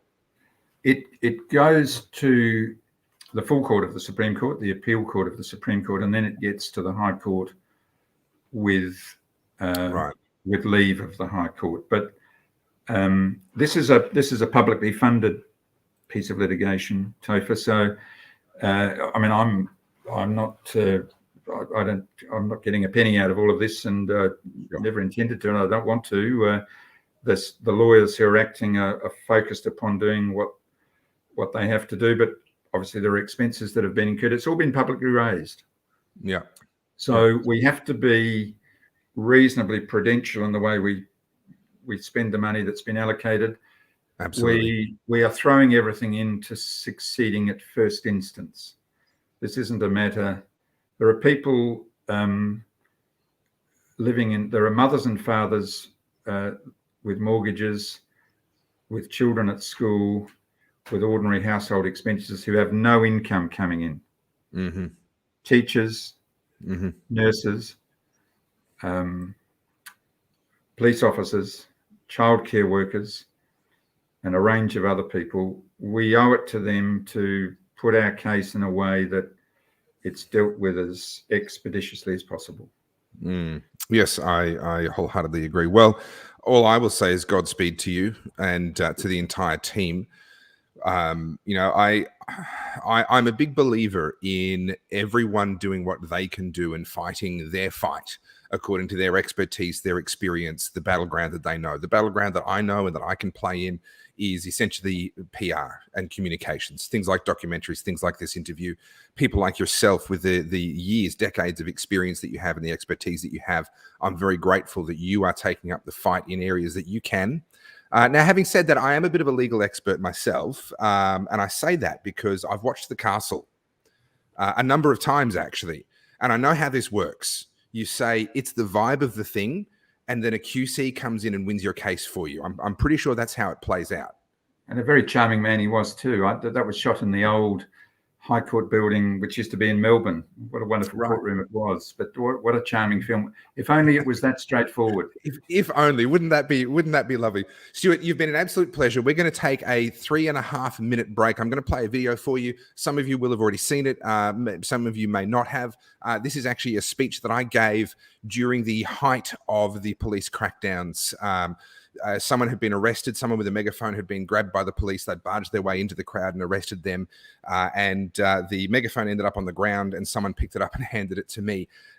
So I made my way deep into the crowd so that I was beyond reach.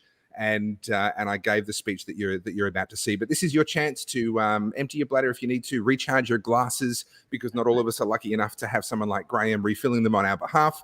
And we will be back in just a moment to continue this amazing chat with Stuart Lindsay and with Dr. Graham, whose last name escapes me right now. But we will meet him shortly after this. Let me just get the video, and then we will commence our break. If I can see it, there it is. As the worst violator of human rights that Victoria has ever seen! 2020 will be remembered as our year of shame! A year when our state resembled a tin pot dictatorship! Our parliament is suspended! We are denied our basic freedoms! And Daniel Andrews and his gang believe that they can get away with murder! We are here at the Shrine of Remembrance for a reason! Daniel Andrews is unworthy to lead a state that is built on the sacrifice of our ancestors!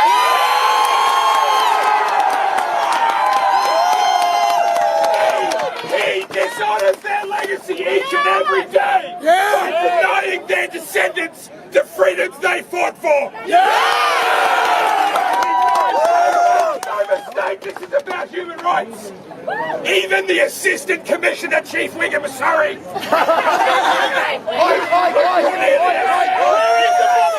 Acknowledged yesterday that our right to protest is a human right and it exists regardless of what the Chief Health Officer says. But it's a right that we've been denied for months. We've been subject to arrest, violence, intimidation, harassment and bullying at the hands of the Victorian government and their enforcers for exercising what even they now admit is our human right.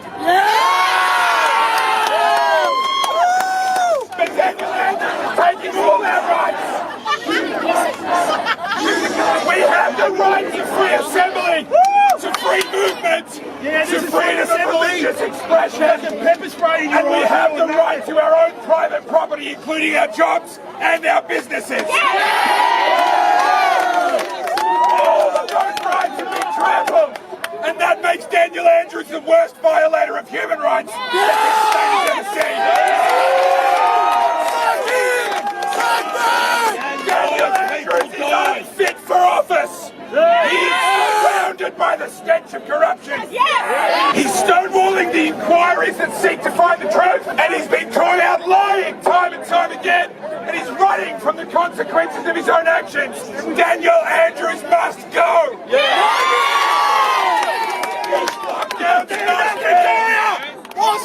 Association with broad terms of reference must be established, and charges must be laid. We need to open up the state while the weather is warm, while our hospitals have capacity, while we can protect the sick. No more fear! No more fear! No more fear! No more fear! No more fear! No more fear! No more fear! No more fear! No more fear! No more fear! No more fear! Andrews is too proud, too incompetent, and too far out of his depth. He's still treating this like it's March, like we've learned nothing new since March. We can protect the lives of the vulnerable and the elderly without destroying the lives of the young. But first, Daniel Andrews must go! Down with Dan! Down with Dan! Down with Dan! Down with Dan! Down with Dan! Doctor. Alrighty. Well, that was 2020, and feels like a lifetime ago now, with all that has gone on since I managed to get out of there unarrested, and my record of staying unarrested remained until late 2021, and that came to an end. But anyway, I'm now learning about the legal system. Stuart, you're something of an expert. I'm something of a novice, and having to navigate my way through all of that. But we have a new guest now. Because I was coming on to chat with Stuart, I, of course, have not done any research. And so I would be very grateful if you'd introduce yourself and give us some idea, because I'm aware of your work. I'm aware of some of the interviews that you've done. But like I said, I haven't gone back and refreshed myself on any of it. So would you please introduce yourself? Thanks, Topher. And it's a privilege to be on your program, and a privilege to have you and Stuart in my home this evening. And I'm not sure whether I'm quite as erudite as Stuart. He's a hard act to follow, but sometimes I'll take things to a whole different level. And I'm a scientist. I was a cattle breeder. I still am to a small extent till my mid-40s. And then I wanted to do something different with my life. And apart from breeding cattle and sheep and growing crops and stuff. And I went back to uni and did a master's in public health and PhD in micronutrients. And I've spent the last 22 years working in numerous countries on biofortification of food crops with micronutrients like selenium, iodine, zinc, vitamin A. And basically, I try to link agriculture with improved human nutrition. That's my approach to public health. I'm not a believer in vaccinations and drugs. I don't believe there are any examples in history. Stuart's given me more room here. You can see part of my Solomon Islands collection behind me. I lived there for 3 years when I was young, working on a cattle project.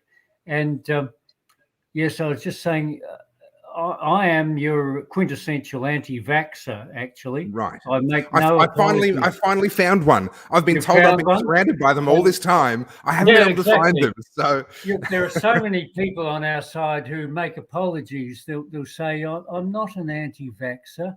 I'm just against... I'm in that category. So I'm actually looking forward to picking your brain and understanding what's brought you to the conclusions you've come to, because I am exactly in that category. Certainly. Thanks, Topher. Yeah, the Robert Kennedy Jr. is my book there, Stuart. This goes with me wherever I go these days, Topher. There he is, the real Anthony Fauci. I have not read it yet, but I'm aware of it. Yep. Yes, I ordered that months ago, and I've just finished it. It's a catalogue of pure evil by Big Pharma and Fauci acting in concert in the USA, going back to actually before the HIV/AIDS story, which itself was a hoax, rather like the current COVID story. Yeah, I make no bones about speaking in this manner. There is a cabal behind this. I've studied them since 1985, so I don't describe myself as a conspiracy theorist, but as a conspiracy factist, and I've got plenty of facts to back up whatever I say. So I make no bones about it. But this whole episode since February of 2020 has forced me to study the whole business of vaccination, which I'd glossed over before 22 years ago when I studied public health, and I moved into the area of micronutrients. So I got so busy after that helping my boss win the equivalent of the Nobel Prize of Food and Agriculture, i.e. the World Food Prize in 2016, based partly on my work, that I didn't have time to look into the vax story. Well, as a very big fan of food, can I just say thank you for all your work? Thanks, Topher. I'm a big fan of food, which makes me a big fan of your work. Thanks, Topher. I'm not sure whether you need to be consuming selenium biofortified products. Here in Australia, most of us get enough selenium. We don't necessarily get enough iodine, particularly teenage girls and pregnant women. They're usually marginal for iodine. And it's largely because we took our eyes off the ball with the iodized salt program, which was started by a person I had several very good meetings with, Basil Hetzel, a famous person here in Adelaide, who was right there at the start in the early 1960s of trying to overcome world iodine deficiency. It's quite easy to deal with. You put iodine in salt in the right amounts, and that's the only salt you have available. You don't have non-iodized salt available. But in the last couple of decades in this country, we've had plenty of non-iodized salt around. So people have become, if not deficient in iodine, then marginal, and it has an impact on children's intelligence and the thyroid gland and various other things.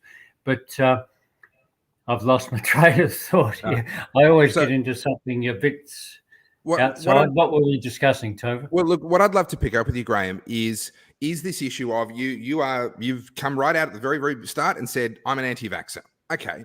Let me pull on that thread, because I am a genuinely curious person and I thoroughly enjoy conversations with people that I don't agree with or that I don't understand why they've arrived at their conclusions. And I'm going to put you more in the latter category. So let me give you a very brief overview of my history with vaccines, because it's not an area that I've researched. So my own experience is very much anecdotal, personal experience, what I've observed in my family and in my friends. So let me update you on where I'm at. And then I would love for you, in response to that, to then talk me how you have arrived at where you're at, given where I'm starting from. So growing up, we got every single vaccine. As kids, we were on the programs. Of course, everyone was, right? And we're not anti-vaxxers. So we got absolutely everything. And that continued until my younger sister, who's 13 years younger than me, had a horrific reaction to the triple antigen. The night after the triple antigen, my dad was on his way to the toilet and he passed the cot and he put his hand in, just checked on my little sister, and she was completely unresponsive. The bed sheets and mattress were sopping wet, but her skin was completely dry. She had sweated to the point that she no longer could. He couldn't rouse her or get a response out of her, so he put her into the family car and drove like a madman to the hospital.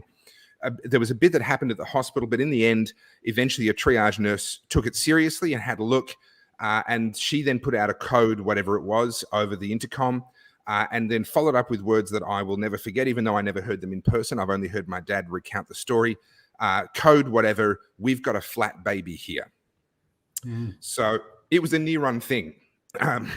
She was revived, came good, and there are no known lingering effects from that adverse reaction.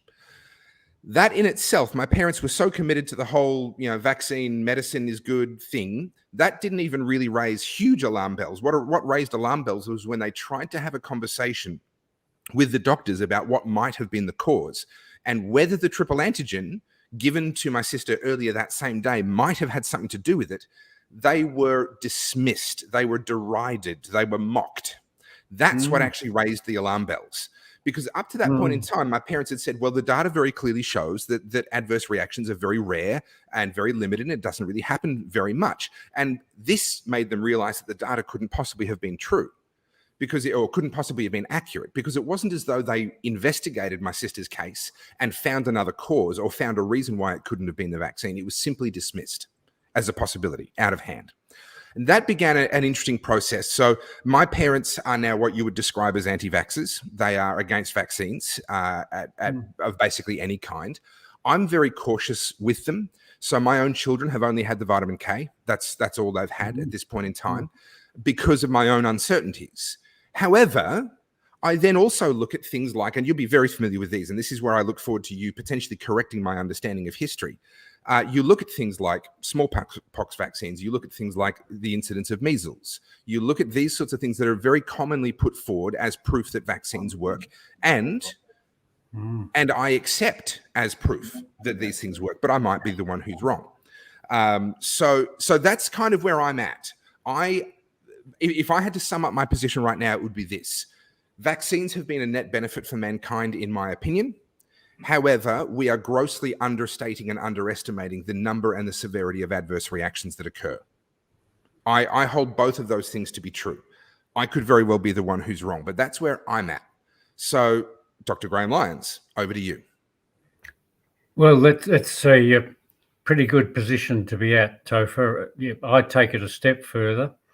With all of those so-called infectious diseases, when you look at the graphs, when they reach their peak, which was often around about, depends which country you're talking about, 1890 up to 1920. Well, after that, in various African countries, they then declined dramatically through real public health measures, which were genuinely or generally the word I'm looking for is engineering measures through provision of good sewerage, fresh clean water, good sewerage, better housing, better nutrition. That's what caused the decline in those diseases. And for most of them, vaccinations weren't introduced until very late on the decline of those curves. And yet Big Pharma claims all the credit for eliminating those diseases. Smallpox, slightly different. There were smallpox vaccinations available through the 19th century. And one of the great authors of The Origin of Species with Charles Darwin, Alfred Russel Wallace, had his own battles with the Big Pharma of its time, and they were around even then. And he took them to task because the vaccine wasn't actually eliminating the disease; it was perpetuating it, and it was killing plenty of people, and it continued to do so.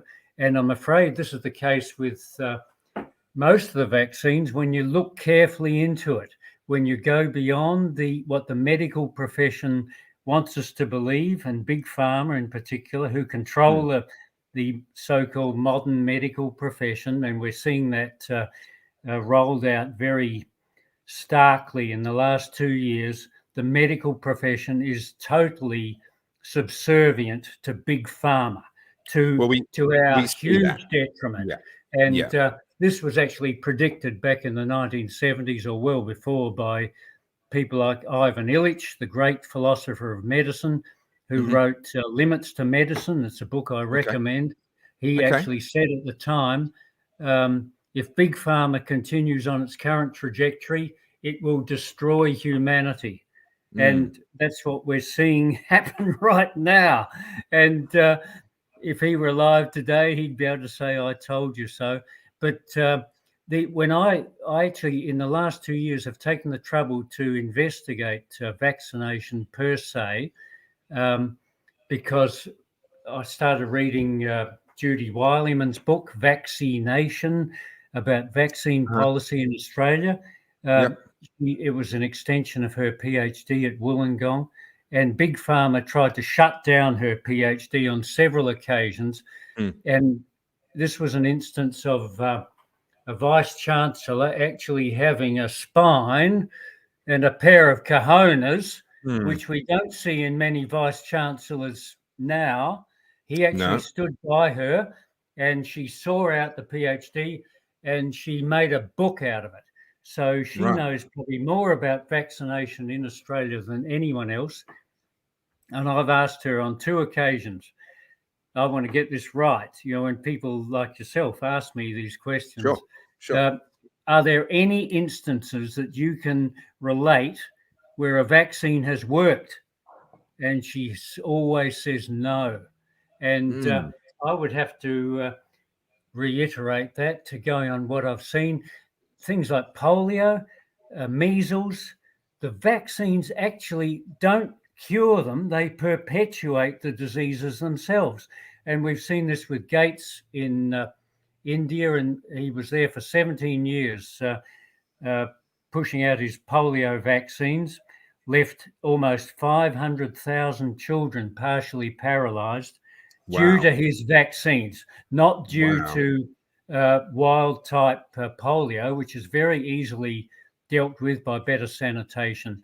So, and then you see Gates, WHO, GlaxoSmithKline, Wellcome Trust for decades in Africa testing these toxic vaccines on the poor people of Africa and sterilizing numerous young girls so they can never reproduce for the rest of their lives. Yeah. This goes back decades. So we're looking at real malfeasance here, criminality by AstraZeneca, Pfizer. Pfizer would be the worst probably. And a number of these companies can trace their origins back to the Second World War. They emanated from IG Farben. And I think a number of us know what they used to do. Yes. We're dealing with the most criminal organizations which have ever existed on the planet. And that's, you can see I get bloody angry about it. And these are the people who are pushing I don't call it a vax, it's a quacks. That more reflects the pseudoscience and quackery used to promote it. This is a depopulation exercise. Make no mistake about that. Stuart talks about the lack of effectiveness of the virus. I take it to a whole new level. It's designed to kill and injure people. So I want to let me drill down into that. Let me drill down into that. Like I said, these are conversations I'm happy to have. I'm not going to turn you off and say, "Oh no, I don't want to have this conversation." This is a conversation I'm happy to have. But my default position, until there is enough evidence to prove otherwise, I will assume incompetence rather than malice. Okay, so I'm open to the idea that these mRNA, not vaccines, whatever they are, they're gene therapies, are going to have that effect. But you're attributing causation. You're attributing intent to it. Yes, that's what's right. The basis, what's the basis for that? Given that I take the position of incompetence until proven otherwise, what's your basis for taking the view that it is actually intentional? Well, I've got a number of reasons for that. I've been studying the outfit responsible since about 1985. Right. And in those days, I was doing it from more of a financial perspective. I've always had an inquiring mind. That's why I became a scientist, and not just a seat-warming scientismist. You know the story of scientism. It's the religion of pseudoscience. It's the form of science that someone like Tony Fauci and Bill Gates follow. That's pseudoscience. So their religion is scientism. It's not true science. I'm with you there. I've always been aware of that. And I'm a truth-seeking scientist. So I've studied the people responsible for this, or who I regard responsible, going back a long way.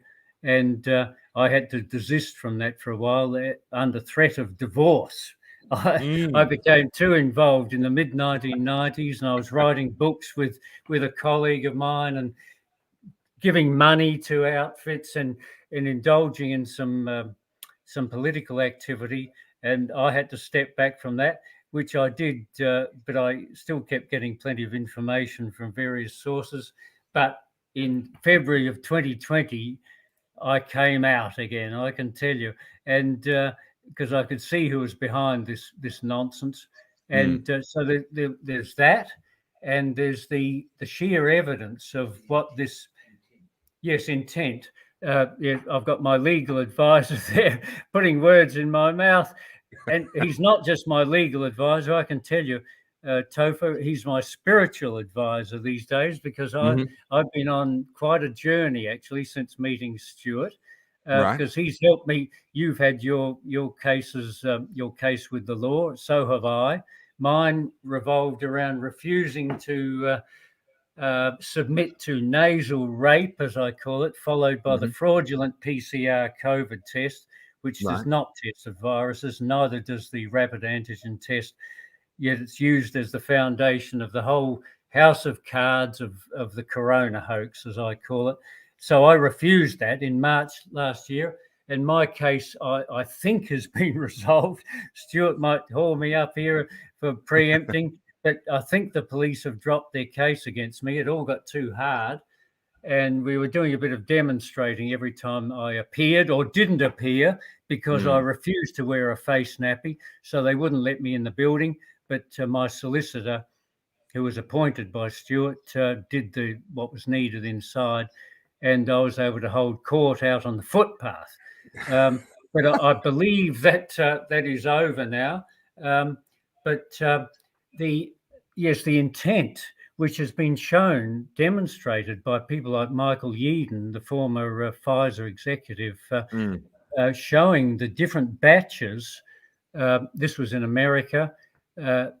Certain batches cause most of the deaths and injuries. And I'm talking big numbers here. We've got the VAERS program of the US, that's the Vaccine Adverse Effects program.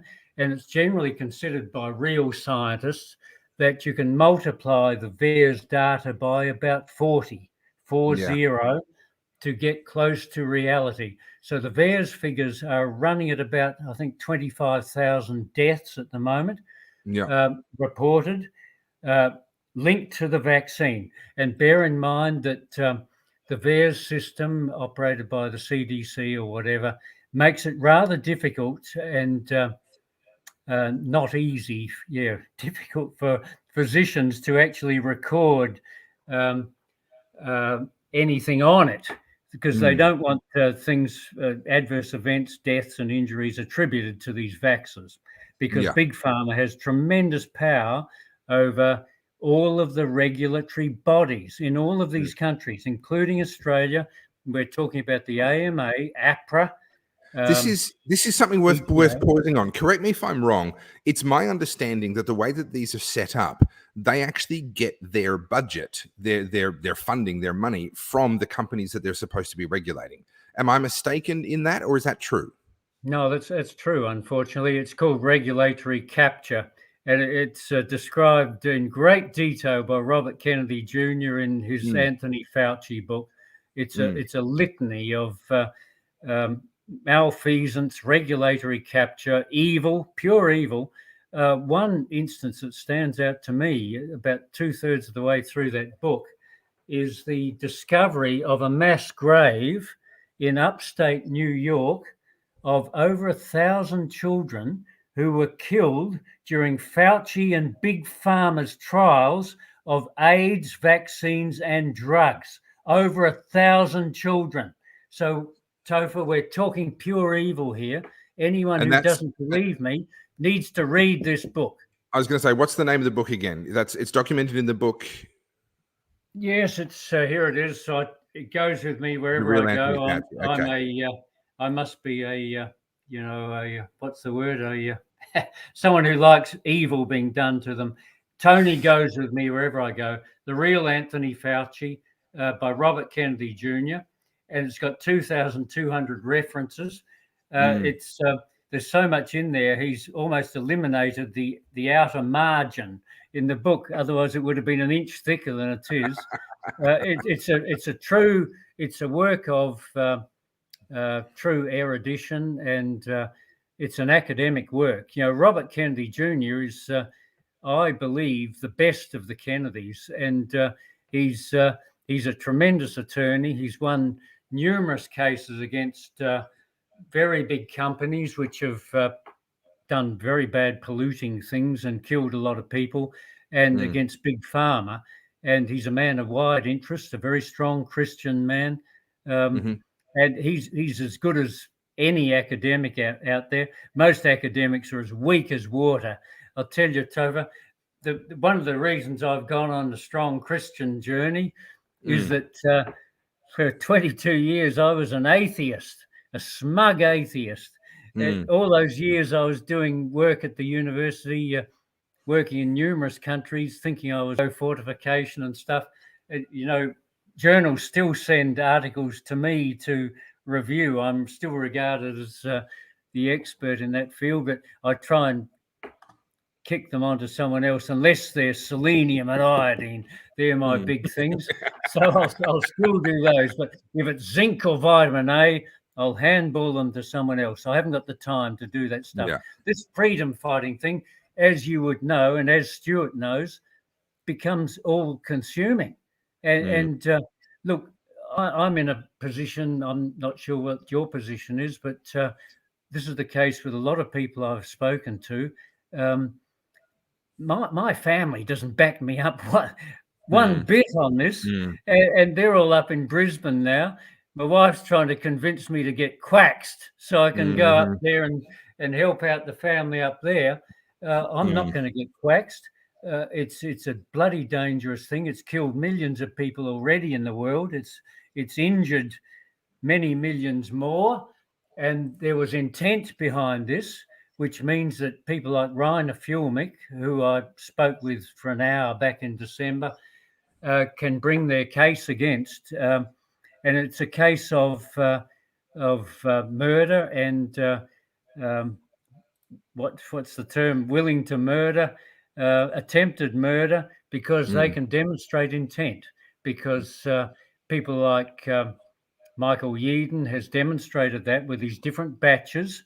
What these companies are doing is experimenting on the world's population, working out what doses they need to actually kill people. And you're not talking about just one mechanism here.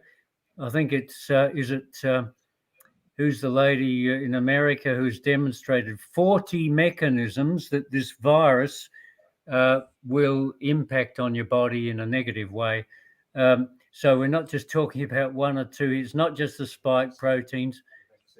Yes, this is the vaccine I'm talking about. Of course. Not the virus, the vaccine. I think we all understood. We all understood that. But yes, you did say virus. So. But yes, thanks, Topher. Yeah, the vaccine contains the bioweapon. It's not the virus, and so this is to get back to your original question. I reckon I've got plenty of evidence to back up my position on this. So here's a few things. I'm going to play devil's advocate. Partly because I genuinely don't know what I believe on any of this yet. I genuinely don't know. But also because I think it's a more interesting conversation when we take different positions and prod each other to have to sort of back up our position. I find a lot of people that get very excited about, especially Bill Gates. I think he's the one that I find most interesting. They get very excited. Oh, he's a eugenicist. His family history has eugenicists in it. That seems to me to be true.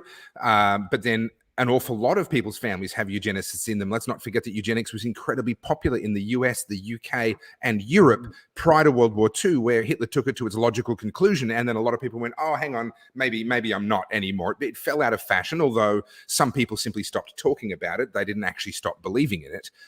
So that's not terribly surprising. But we see simultaneously, so Bill Gates is supposedly an architect of a world depopulation effort. He's also simultaneously the world's largest owner of farmland. Now, it would seem to me to be a very poor investment to be investing in farmland if you're expecting the world's population to massively decline in the near future. And so I see these sorts of things and I go, well, I'm not sure that this malice explanation where he's intending on a mass depopulation event necessarily meshes with some of the other things that we see him doing. Do you have an off-the-cuff response to that? Well, Bill's not all bad. The early work I did on biofortification with Harvest Plus in Washington, D.C. Was partially funded by the Gates Foundation. And that was genuine research trying to help nutrition in developing countries where they had these deficiencies, and we were partially funded by the World Bank and USAID. They took us to a whole different level of activity. So not all of Bill's stuff is bad, but I'm afraid in the last 20 years he's gone on a journey which would make his father proud. He was the head of Planned Parenthood, and nice benign name, but it hides their true intent. And a deeply racist organization as well in terms of where they focused their efforts. True, they targeted African Americans in a massive way. And Gates is just one of these, they call themselves, or some people call them neo-Malthusians. It's a word to disguise what they really are. And another one is Boris Johnson's father. He's a shocker, Stanley Johnson. He wrote a book 10 or 15 years ago about this. And another one is the so-called Grey Pope. If you want to get me into really deep stuff, Topher, I'm not sure that I should do this. He's one of those bloodline, what do they call them? The black nobility of Italy. He is an avowed neo-Malthusian, and basically they want to reduce the world's population by at least 3/4. So you're talking about getting rid of a lot of people, and so they brought in various means to do this. And I don't think Bill's buying up of large amounts of farmland is for any humanitarian purpose, or even, okay, it's an investment for sure. But he's not doing it to help the rest of humanity. And he's even involved in things called terraforming. And this is to try and blot out the sun, if you please. And look, I'm an agricultural scientist at heart. And one of the first things we learn in Plant Nutrition 101 is that carbon dioxide is plant food. Yes. It is nothing bad about it. It is a level in the atmosphere of something like 440 parts per million. Correct. Which is actually, it's deficient for plant growth at that level. It's historically low. The historical average, if my memory serves me correctly, is up around the 2,000 parts per million.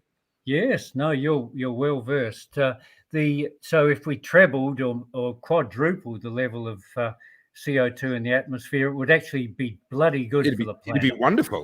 It'd be yes, wonderful. As opposed to what all the idiots in the mainstream media will tell us, and Gates and what others would tell us, and the World Economic Forum and what have you.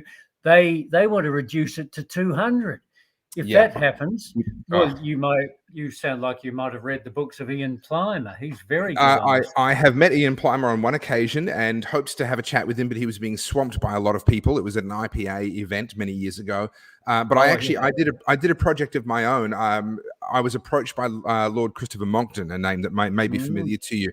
He approached me some years ago. I picked up the phone, and it was one of two phone calls where I've picked up the phone, and I don't know how he got my number, but there's this very distinctive voice that I went, hang on, you're actually who you say you are. The other one was Dick Smith. Christopher Monckton called me and said, I've seen your work on taxes and other, freedom of speech and other things, and I want you to do something on climate change. And he had his paper where he had simply using the numbers from the Intergovernmental Panel on Climate Change and assuming that they were correct about everything, which of course I don't, and neither does he, but that was the premise of his work. If they are right about everything, does Julia Gillard's not a carbon tax make sense, or does it not? And what he found was, assuming that the IPCC were right about absolutely everything, adapting to climate change, assuming that it happened, was about 50 times less expensive than trying to stop it. So the costs of adaptation, if we assume that it happens, it displaces people, it renders certain building types unsuitable. Now we're rebuilding buildings, now we need new energy sources, etc. All of that cost would add up to 2% of the cost of trying to stop it from happening in the first place. And so I did a series of videos. I had the privilege actually of interviewing Professor, he's now passed away. His name will come to me. The guy up in Queensland. No. He was in the US, former employee of the former head of the NOAA, I believe. I nearly had his name. Goodness. Anyway, I interviewed a bunch of different people and made a video on the topic. So my information is probably a little bit out of date in the sense that I haven't stayed fully across it ever since. But I did at one time research it very, very deeply. And it is a concern when you see people investing this much energy and this much resource into stopping a problem that is not actually a problem. It is actually a good thing. Again, I struggle to get to malice. This I think is the distinction. I think we're in furious agreement on a lot of things, but attributing malice, attributing intent, I think is somewhere where I certainly hesitate, and that may prove in the long run to be incorrect on my part. I am a very well-intentioned person, and one of the flaws of people like myself is that it's hard to imagine people who are genuinely ill intent, in what they do.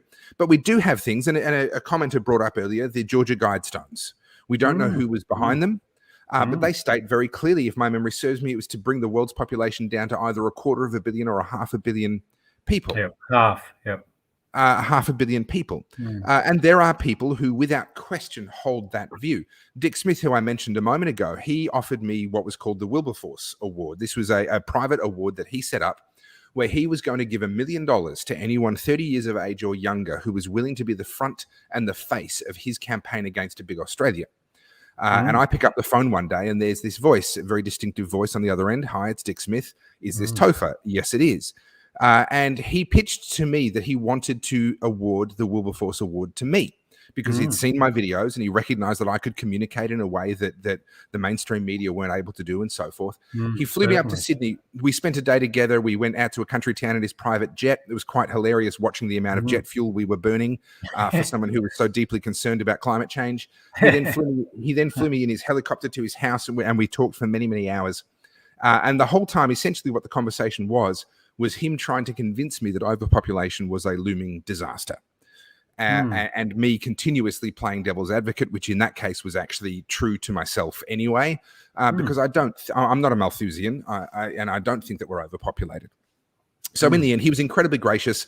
It became very clear that he wasn't going to change my mind. He didn't have the data that he would need to be able to do that because that data doesn't exist. And ultimately, he actually gave me a bunch of equipment that he was no longer using, video cameras and tripods and things that he was no longer using, but was actually relatively new and in perfect condition. And he gave it to me and he said, I just want to support your work and I want you to be able to do more. And so he remained an absolute gentleman, despite the fact that we never saw eye to eye. And to this day, I have a lot of respect for him. And he never awarded the Wilberforce Award. He never found someone to actually... to award that too. So I've been on the periphery of this debate, this overpopulation debate for some time.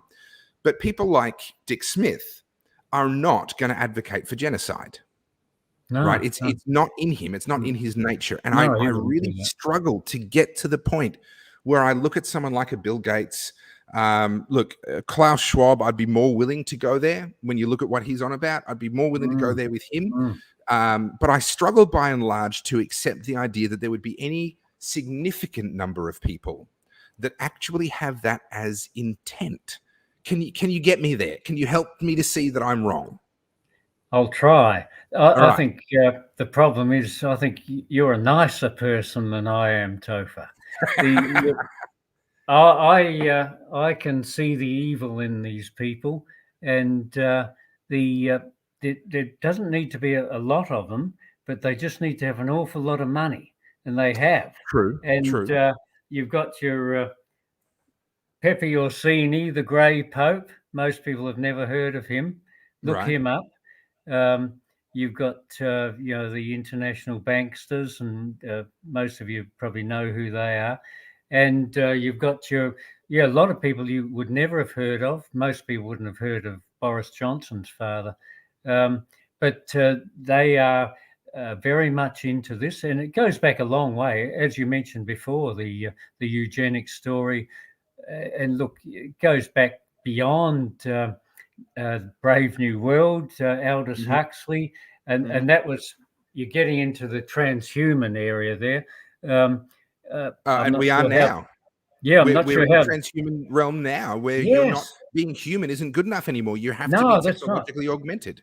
Exactly. And Patrick Wood is a great speaker on this stuff. He knows probably more about it than anyone else. He trained or was mentored by Dr. Anthony Sutton, who wrote about this stuff probably before anyone else in the 1970s.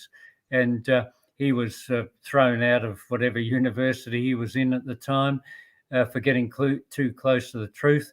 But you've got the Patrick Wood talks very eloquently about the rise of technocracy, which is what we're seeing here in this nonsense that we've seen for the last 2 years. They're trying to supplant any genuine sort of democracy, which we didn't really have before anyway. We had a semblance of it, but now it's being supplanted by this technocracy, overseen by this scientism, the religion of pseudoscience, and morphing into transhumanism, linking of humanity with AI, artificial intelligence, talking about sticking things in your brain and living forever. And they're now talking of us as, in a derogatory manner, as sort of legacy humans, human 2. Or human 1.1. 1.0. Yeah, they've moved on to human 2.0. It's the most evil thing you could ever imagine. But a lot of these incredibly wealthy people believe in this fully, and it's quite advanced. And an awful lot of money has been spent on these biomedical databases. You know, the Queensland Premier's father runs one of them. And I'm afraid those people who line up to get their nasal rape, those people are collecting DNA from them without their consent.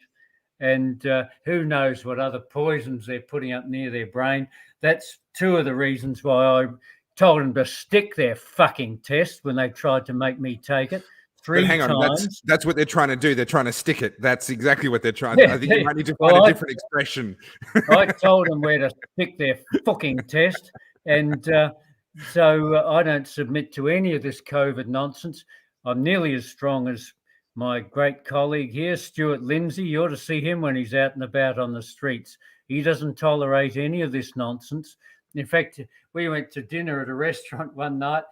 He can't even stand the sight of the bien pensant, you know, the sheeple lining up, coming in with their masks on, and dutifully, almost lovingly signing into these idiot QR code things. We had to change tables so he couldn't see them.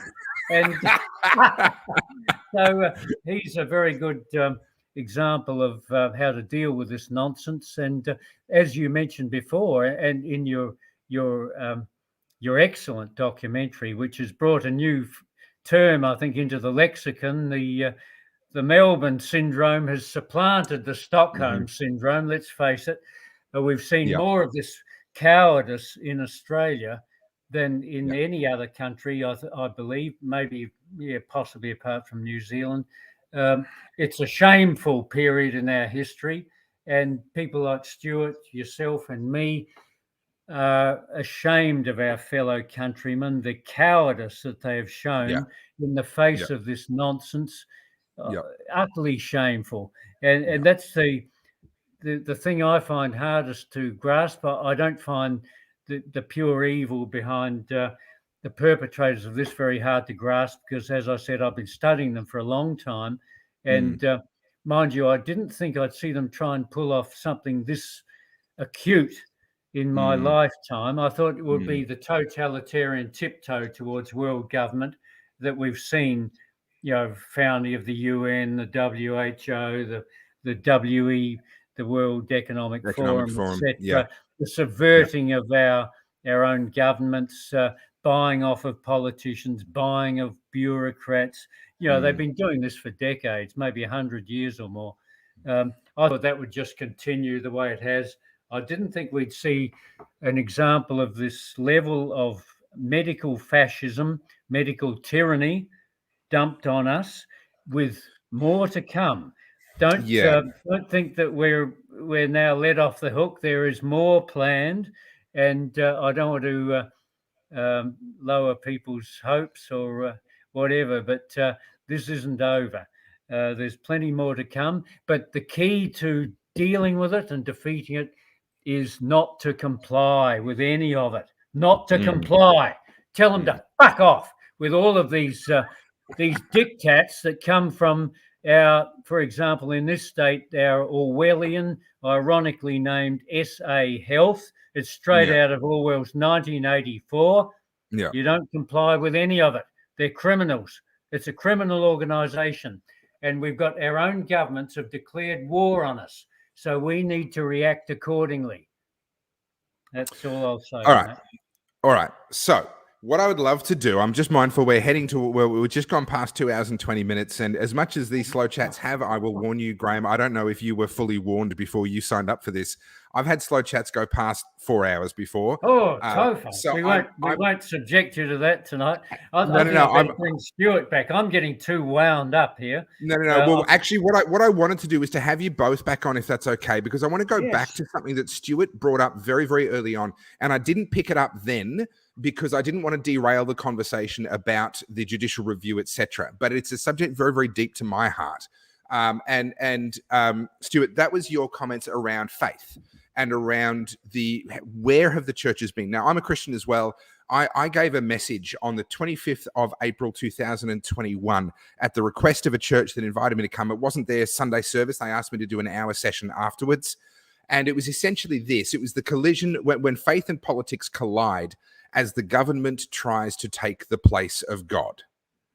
That was the name, the title of that particular message.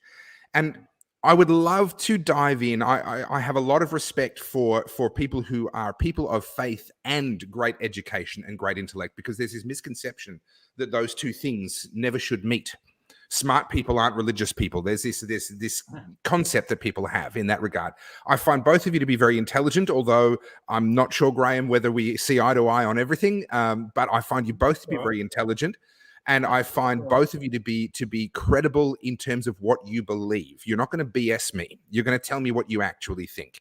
So I'd love to take this opportunity, if I may, and just for everyone watching, there's no show notes that go out beforehand. They haven't had warning in advance that this, because I didn't know it was going to go in this direction, right? But gentlemen, what is wrong with the response from the church that you've seen? Why are you disappointed in what you've seen? Well, right from the beginning, Topher, but just speaking of the experience in my state here, but latterly we've become aware of what's been going on in other states. It's been so pusillanimous. I can't really find the language to describe my disappointment. I was a member of the church council at a local Anglican church at North Adelaide, and a wonderful church that was actually established before our cathedral here. And I was fortunate enough to be a member of the congregation, and then thought I'd do my duty and join the church council. And I saw that really as an opportunity to continue to honour all of those generations who had built this wonderful structure. And we had a wonderful liturgy. We had, I don't know what background your Christian faith is. I hadn't been an Anglican before. I've been a Presbyterian background person, but gosh, that church enriched me so much. The liturgy, the Book of Common Prayer, and I just sat there over 2 or 3 years and watched all of the holiness, all of the beauty, all of the sanctity of the Anglican traditions traduced. Produced by essentially the bishops and archbishops of the church, with some exceptions, and then with a supine, compliant, come back to that word compliance again, don't we? That compliant bureaucracy within the church. The priests in the main, the wardens, and I've got to say very many members of my church council. So I had to leave the church, and this is just by way of example. I'm not suggesting my experience is unique, but our minister retired. We had a temporary replacement, and I had to sit there during this beautiful evensong service. We had a wonderful choir at our church, had a wonderful musical tradition, and we would listen to these ethereal music performed so wonderfully, and the choir was so well rehearsed, and the church was so beautifully maintained. It was a really wonderful experience that the church would give their congregation on a Sunday, and especially during the feasts, the Easter and Christmas in particular. And I had to sit there and listen to this minister extol the virtues of homosexual marriage. Now, people listening to you tonight will have different views about that, but and that's a matter for them. But let me tell you, there's no argument to be had that it's completely inconsonant with 2,000 years of Christian tradition, cutting across all the denominations, Anglican, Roman Catholic, Orthodox, all kinds of Protestant traditions, subsets of the Protestant aspect of the faith. And I had to sit there and listen to that. And then, look, you try and put up with it. You don't, in a place of worship, you don't want to disturb the experience of the other congregants. But it's when he started to badmouth Israel Folau. Israel Folau, a fellow who did nothing more than in his private social media, and this is surely an issue that even non-religious people can get excited about. This is a freedom of speech issue, surely. In his private Facebook account, in his role as a pastor to young men and women, he simply pronounced the truths of the gospel in relation to marriage.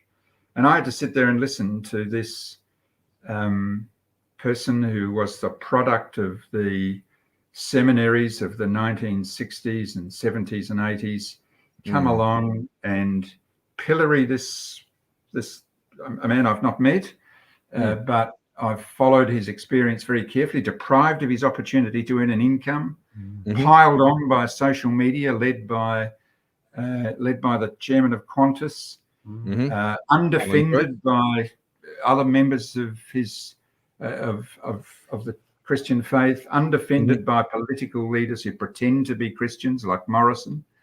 And that for me was a seminal experience. I tried to get our church council to discipline this particular individual. They didn't have the bottle to do it, and I've had to leave the church. So there in microcosm is the problem. This is a church, the Anglican Church, like the Methodists, like the Catholics, like the Lutherans, like the Salvation Army, like some aspects of the Baptist Church. They are little more than arms of the social service. In fact, the social services probably perform that task of providing material support rather better than they do, but they provide it with this veneer of religion, which is completely inauthentic. Christ taught us that, and it's in 3 of the Gospels, is it not, that he had overcome the world? Well, why are the churches determined to be, when they're not being the servants of the world, they're being the students of the world? This is there's a traducing of our Christian faith that's going on. I every opportunity I get, within and without the particular crisis we've all been involved in, Topher, all of us, the 3 of us here tonight, the COVID crisis, every opportunity I get to speak to Christians, I tell them that even if we succeed in the judicial review, even if we overcome the tyrants, the Dan Andrews and his colleagues, we're at the bottom of the mountain.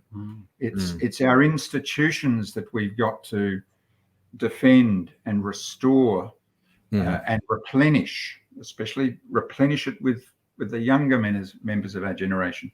Look, what about what happened in Western Australia last week? The police, a police officer, and I'm not a Catholic, a police officer with other members of the police force in support invaded. That's the only, it's not a term of hyperbole, invaded the mass to check as to whether people were wearing their masks.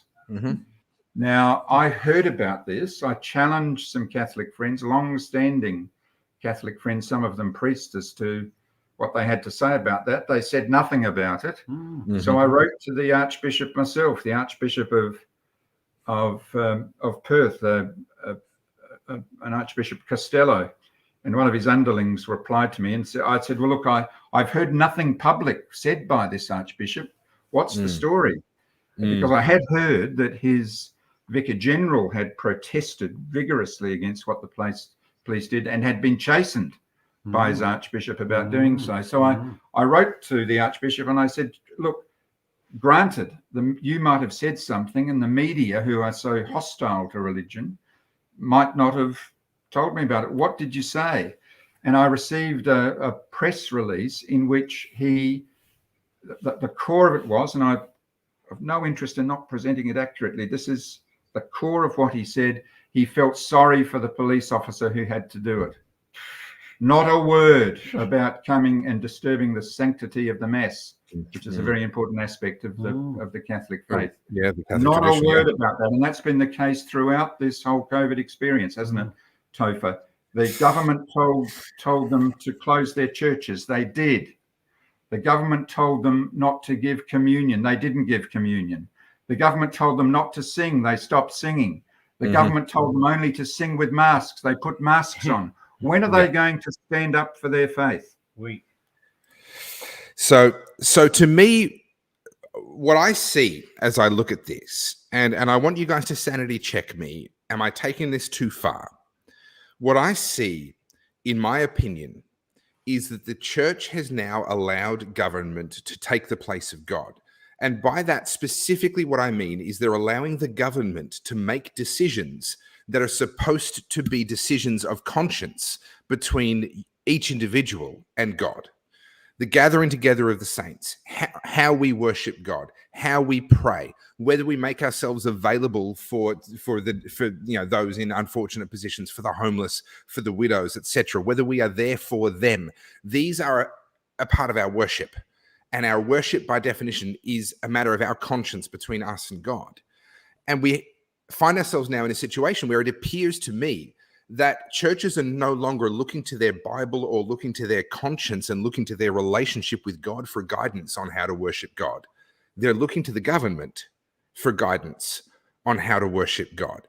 And you mentioned before scientism. You talked about this idea that they are clerics. I genuinely, I actually think it's literally true that we have turned government into a new religion. We follow them. We follow their words as though they are priests. And specifically in the Catholic tradition of 100 years ago, when the word of the Pope was considered infallible. That appears to me to be the nearest thing to what we see as this new religion emerging, this worship of government. I would go even further. I would say that the government is selling indulgences. Everything is settled with a fine. Oh, you've done the wrong thing. That's okay. Just pay this fine, say 10 Hail Marys, and your sins will be forgiven.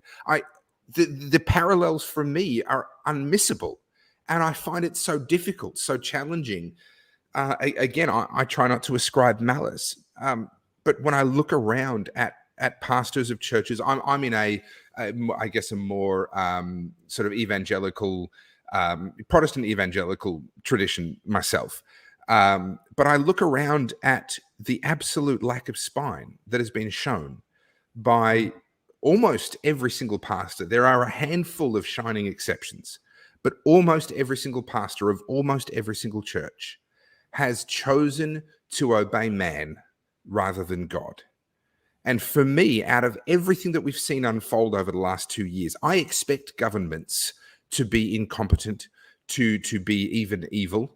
I expect sociopaths and psychopaths to want more power. That's normal. That's par for the course.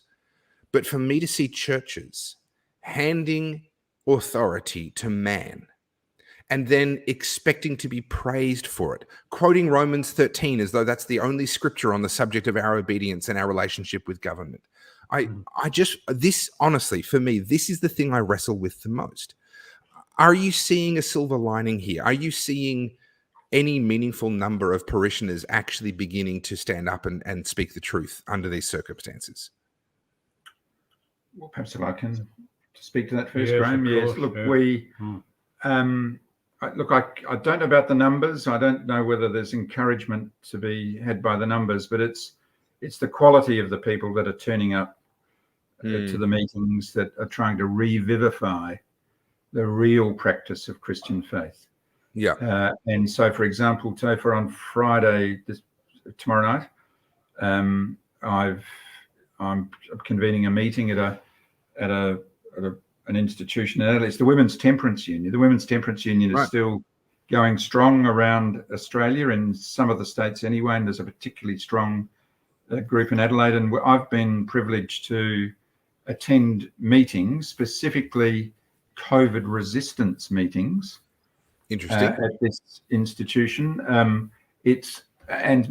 Some of those meetings have not been majority Christian attendance. I can remember during the lockdown, for example, I hate to use their nomenclature, but during the period we were meant to be confined to our homes by these imbecile orders, these wicked orders. That's where it was a Christian initiative, but we were joined by people of goodwill. We met at the Women's Temperance Union. We all came there in our individual ways. We parked some distance from it. We walked there. We gathered together.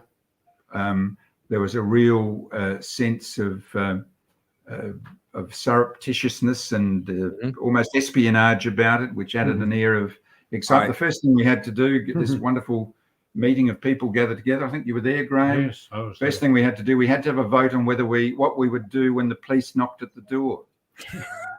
This is Adelaide, 2021, and we had to vote whether we would let them in or not. Yeah.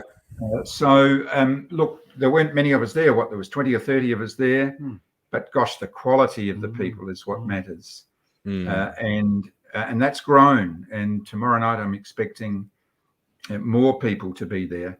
As I agree with you, Topher, and it's just wonderful to hear someone with your, not only with the profile you have, the reach you have, but someone with the runs on the board.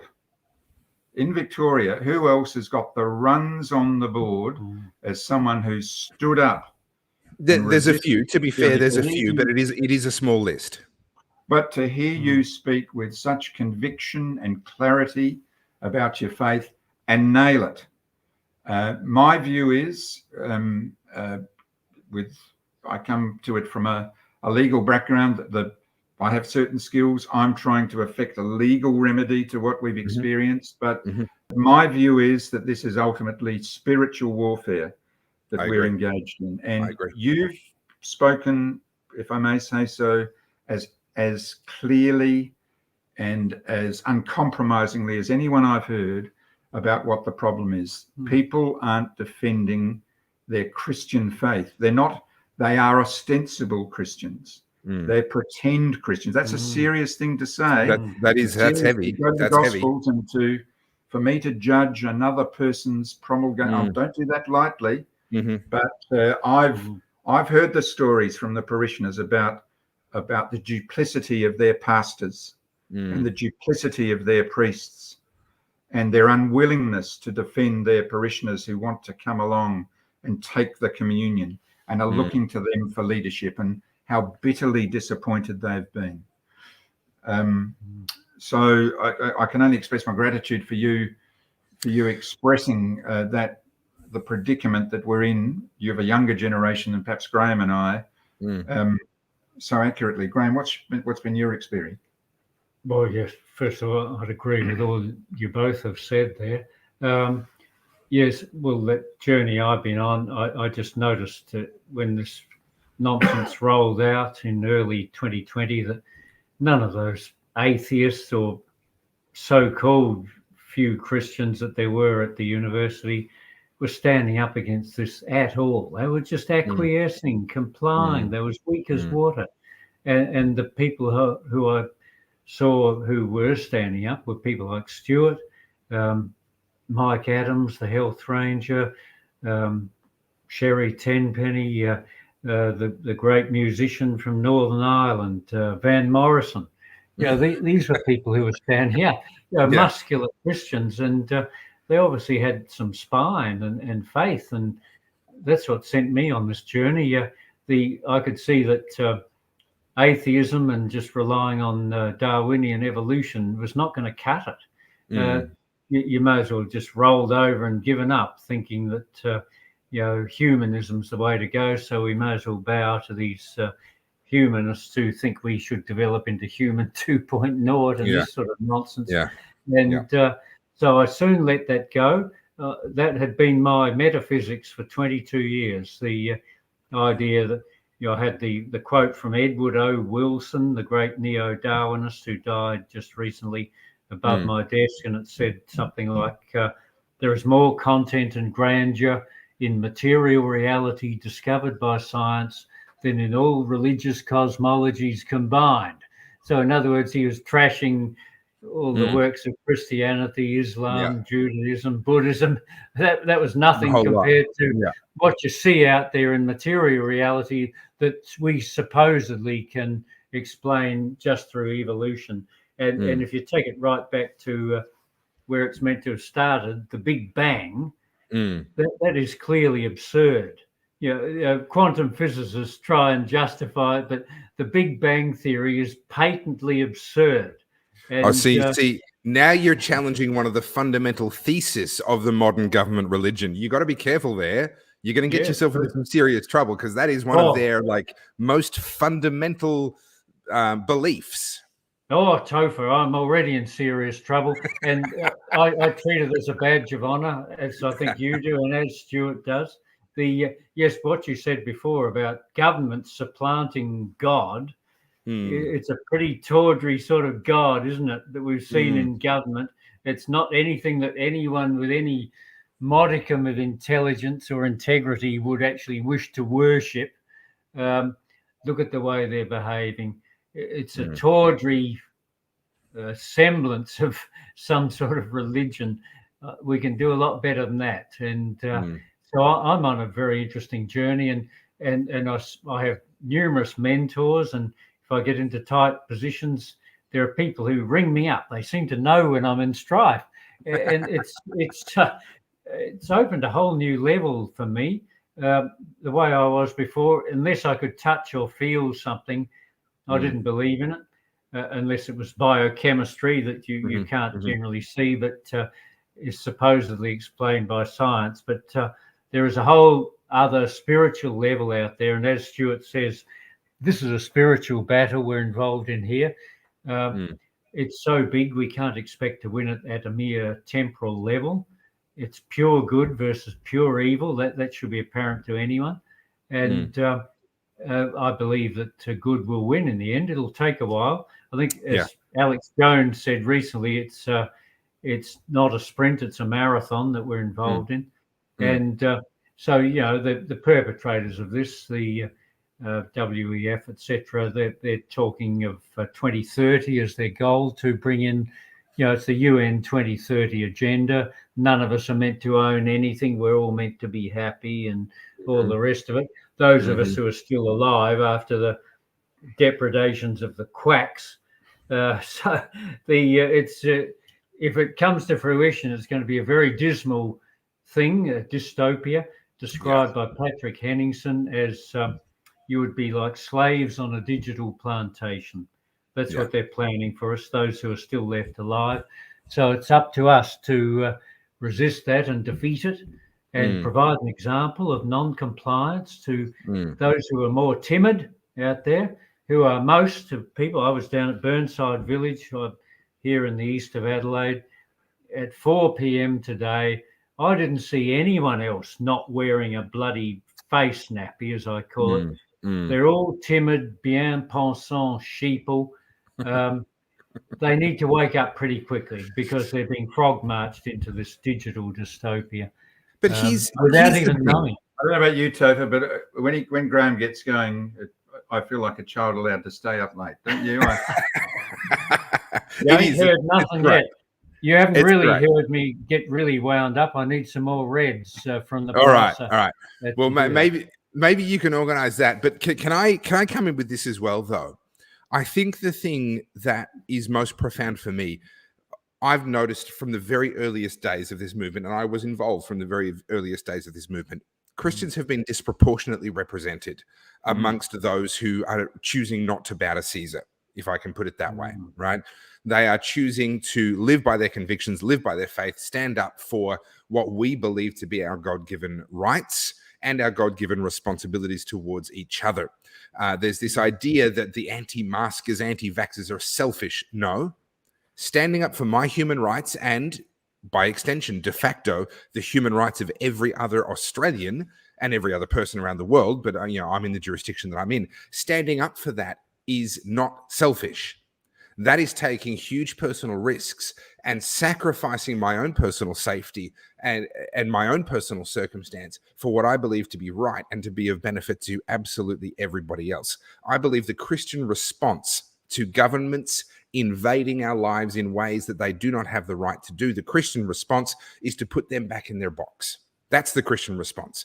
And I am not going to accept from anybody this idea that, oh, you're unvaccinated, you've betrayed your neighbor, you want grandma to die. That is not backed up by the science, and it certainly is not backed up by my faith or anything that I read in Scripture. When I stand for my freedoms, I stand for yours as well. And Christians have been overrepresented in this movement from the very, very start. But can I also say this, more important than just the sheer numbers?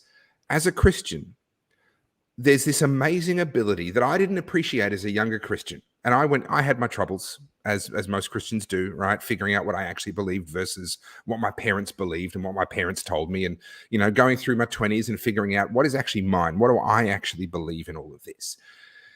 But getting to the point where I'm willing to say, I don't actually care what you, government, do to me, because I have a higher calling and I have a home that transcends the one that I'm standing on right now. Quite the opposite, Graham, from that quote that you read earlier, right? That what we see is so much more, impressive than anything that's been envisaged. No. I have a home that I'm looking forward to arriving at. And my task here on earth is to glorify my Father in heaven, to preach the good news, and to lay up treasure in heaven. And what actually happens to me here on earth when the police are knocking on the door and I am in the full expectation that I'm going to walk out that door and not come home for months, if not longer. Now, in the end, that's not what happened. But when they knocked on the door, that's what I was emotionally, psychologically, and mentally prepared for. And it didn't actually matter, because there's a higher calling. There's a higher purpose. I'm not doing this for my own comfort here on earth. And I suspect that is why Christians are overrepresented in this movement. That actually, it would be very easy, if I was an atheist, it would be very easy to take the easy road and do whatever made me comfortable right now, because that would be my highest value. The best life that I can live right now would be my highest value. But as someone of faith, there is an entirely different value proposition. You weigh it up in an entirely different way. I think there's almost a sense for me in which I have an unfair advantage over an atheist, right? The atheist is sitting there looking at what's happening in the world around them today and living in that. I am living in the hope of what I have waiting for me on the other side. And it gives me this unfair advantage. People say, oh, you're very, very courageous. I don't feel like I am. I just think I've got my eye on the ball, on that bigger, longer term prize. I don't know. Does that resonate with you guys? Absolutely. And look, Topher, I wasn't aware of this aspect to your, perhaps I hadn't done the appropriate research. And it certainly, when I watched the documentary, it wasn't something you were dogmatic about. I don't bring it up a lot. Just to be clear, it's not something that I try and shove down people's throats. No. But when it comes up, or when I have the chance to have a conversation like this, I'm not going to pass it up. Well, I really respect that. It certainly wasn't something that pervaded your documentary. You're someone who's open to all people of goodwill who are prepared to cooperate with you in resisting tyranny. But look, I think you're on the money there. I mean, there was a period, Graham and I of maybe a generation older than you, but there was a period there when there was a respectable, secular, modernistic, liberal philosophy in the West. It had some legs for a while. There were, with the curriculum at my school, where it included novels of people like Albert Camus, people who'd been involved in the resistance in World War II, and who resisted the excesses of the left in France in the 1950s and early 1960s, before his early death. But where are those examples of authentic and courageous defense of secular liberalism now? They've disappeared. They've disappeared into this secular experiment with big government and with socialism or some form of communism. So if you're for freedom, and if you're not of a religious disposition, or you don't have a religious background, if you've not confronted the truth of the Gospels, where do you find your enrichment, the enrichment of your character and your inspiration, and where do you derive your meaning? Where's the examples? Where are the models for you? They're not provided anymore. And the education system that's been deliberately devised in the West over the last 40 or 50 years has been designed to deprive you of those models. Yeah, especially, but not exclusively, young men. Young men have been taught to be skeptical of the worth of their gender. Yeah, it's expressly taught in so many aspects of the curricula. Yeah. So look, I agree with you, but and I suspect Graham is in agreement with you, but isn't the question how we respond to this? And, well, there's a great comment here that I want to bring up because I think it actually speaks to exactly that. And that's a comment by Daniel Correa. I was an atheist, but I'm opening up to religion slowly. It makes me feel guilty as it has taken these times to lean towards God. Well, Daniel, historically speaking, hard times have always been a seedbed for revival. When times are good, people feel like they don't need God. Now, of course, we do, but we can kid ourselves into believing that we don't. And it's when hard times come that all of a sudden, a lot of the illusions that we build around ourselves get stripped away. And we find ourselves looking for something deeper, something more. So please don't feel guilty. The Holy Spirit's working in you and is drawing you to God. And I would just encourage you to continue to walk down that road, continue to take that path. Because I honestly think whether or not, I'm not going to say that God causes hard times, but God certainly uses hard times as a way of stripping away from so many of us all the pretensions we build around ourselves and revealing in a way that we cannot ignore the absolute need that we have for him in our life. So I think that's the silver lining there, Stuart. I think we're actually going to see a revival, and I think a revival is the best possible thing that could happen in the Western world. To have all the freedoms, all the political freedoms you could possibly imagine, but to not have God is so incredibly empty. To have God, no matter what your circumstance, means you're so incredibly full. And that, I think, is the crux of it. Absolutely. And the people who take the journey we've taken, Topher, in our different ways, will find that it's not a question of loss, it's a question of gain.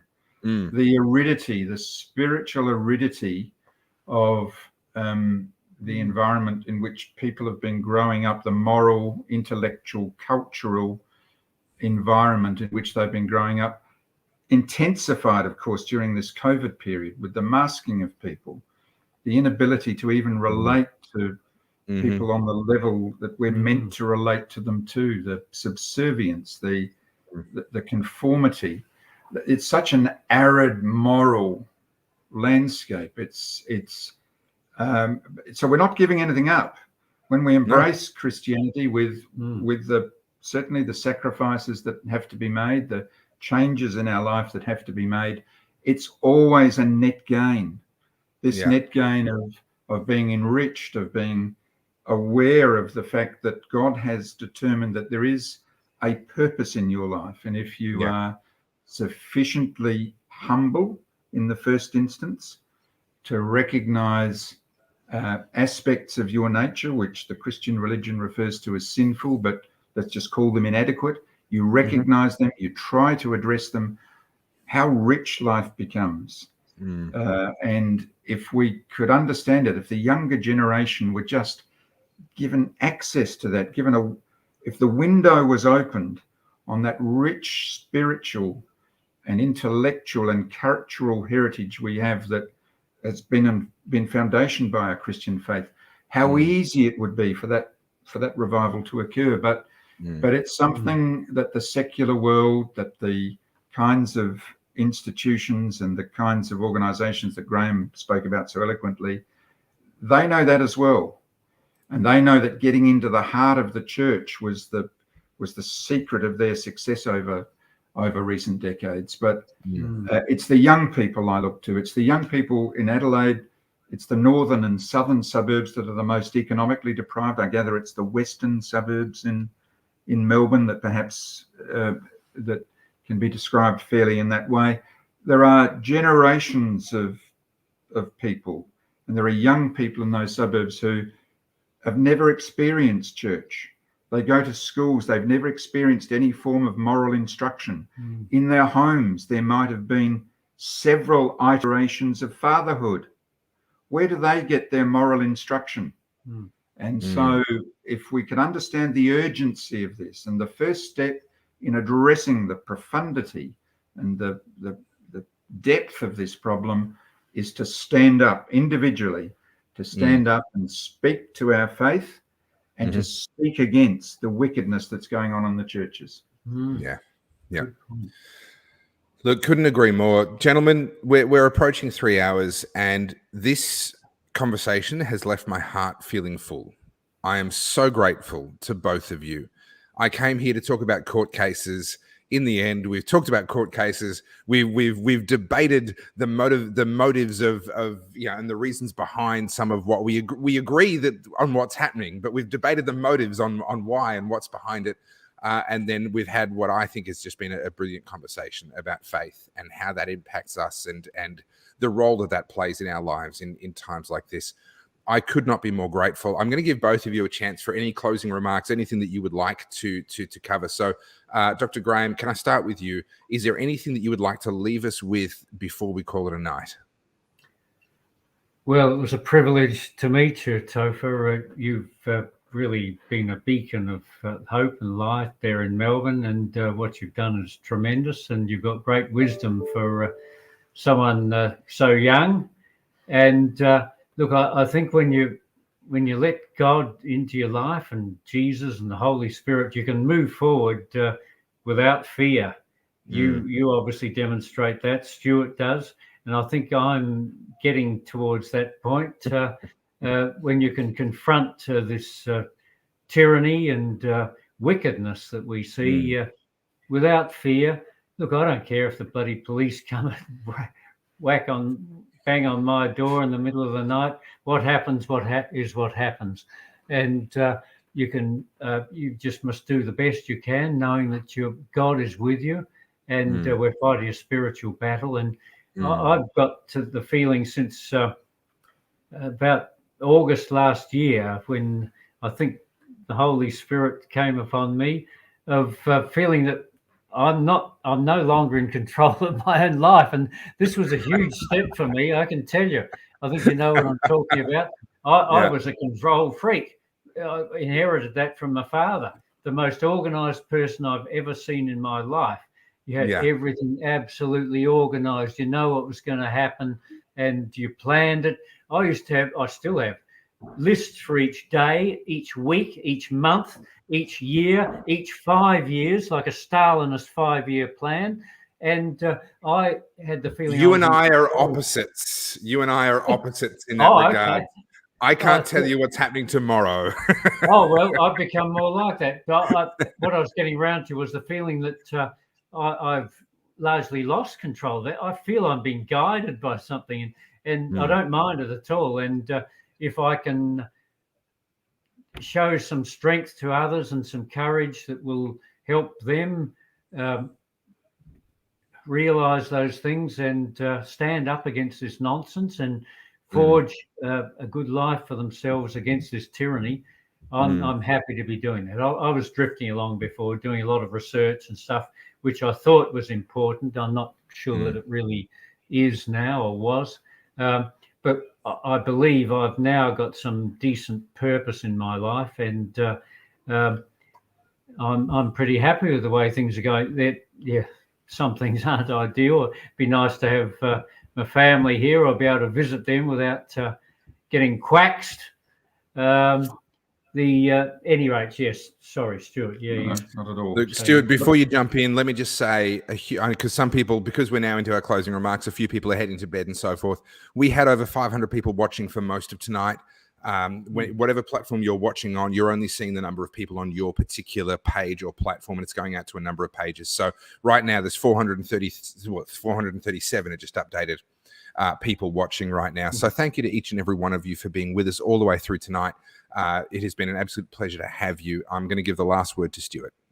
And I'll be very brief. Like Graham, it's been an honor to meet you, to get to know you. We've never spoken before.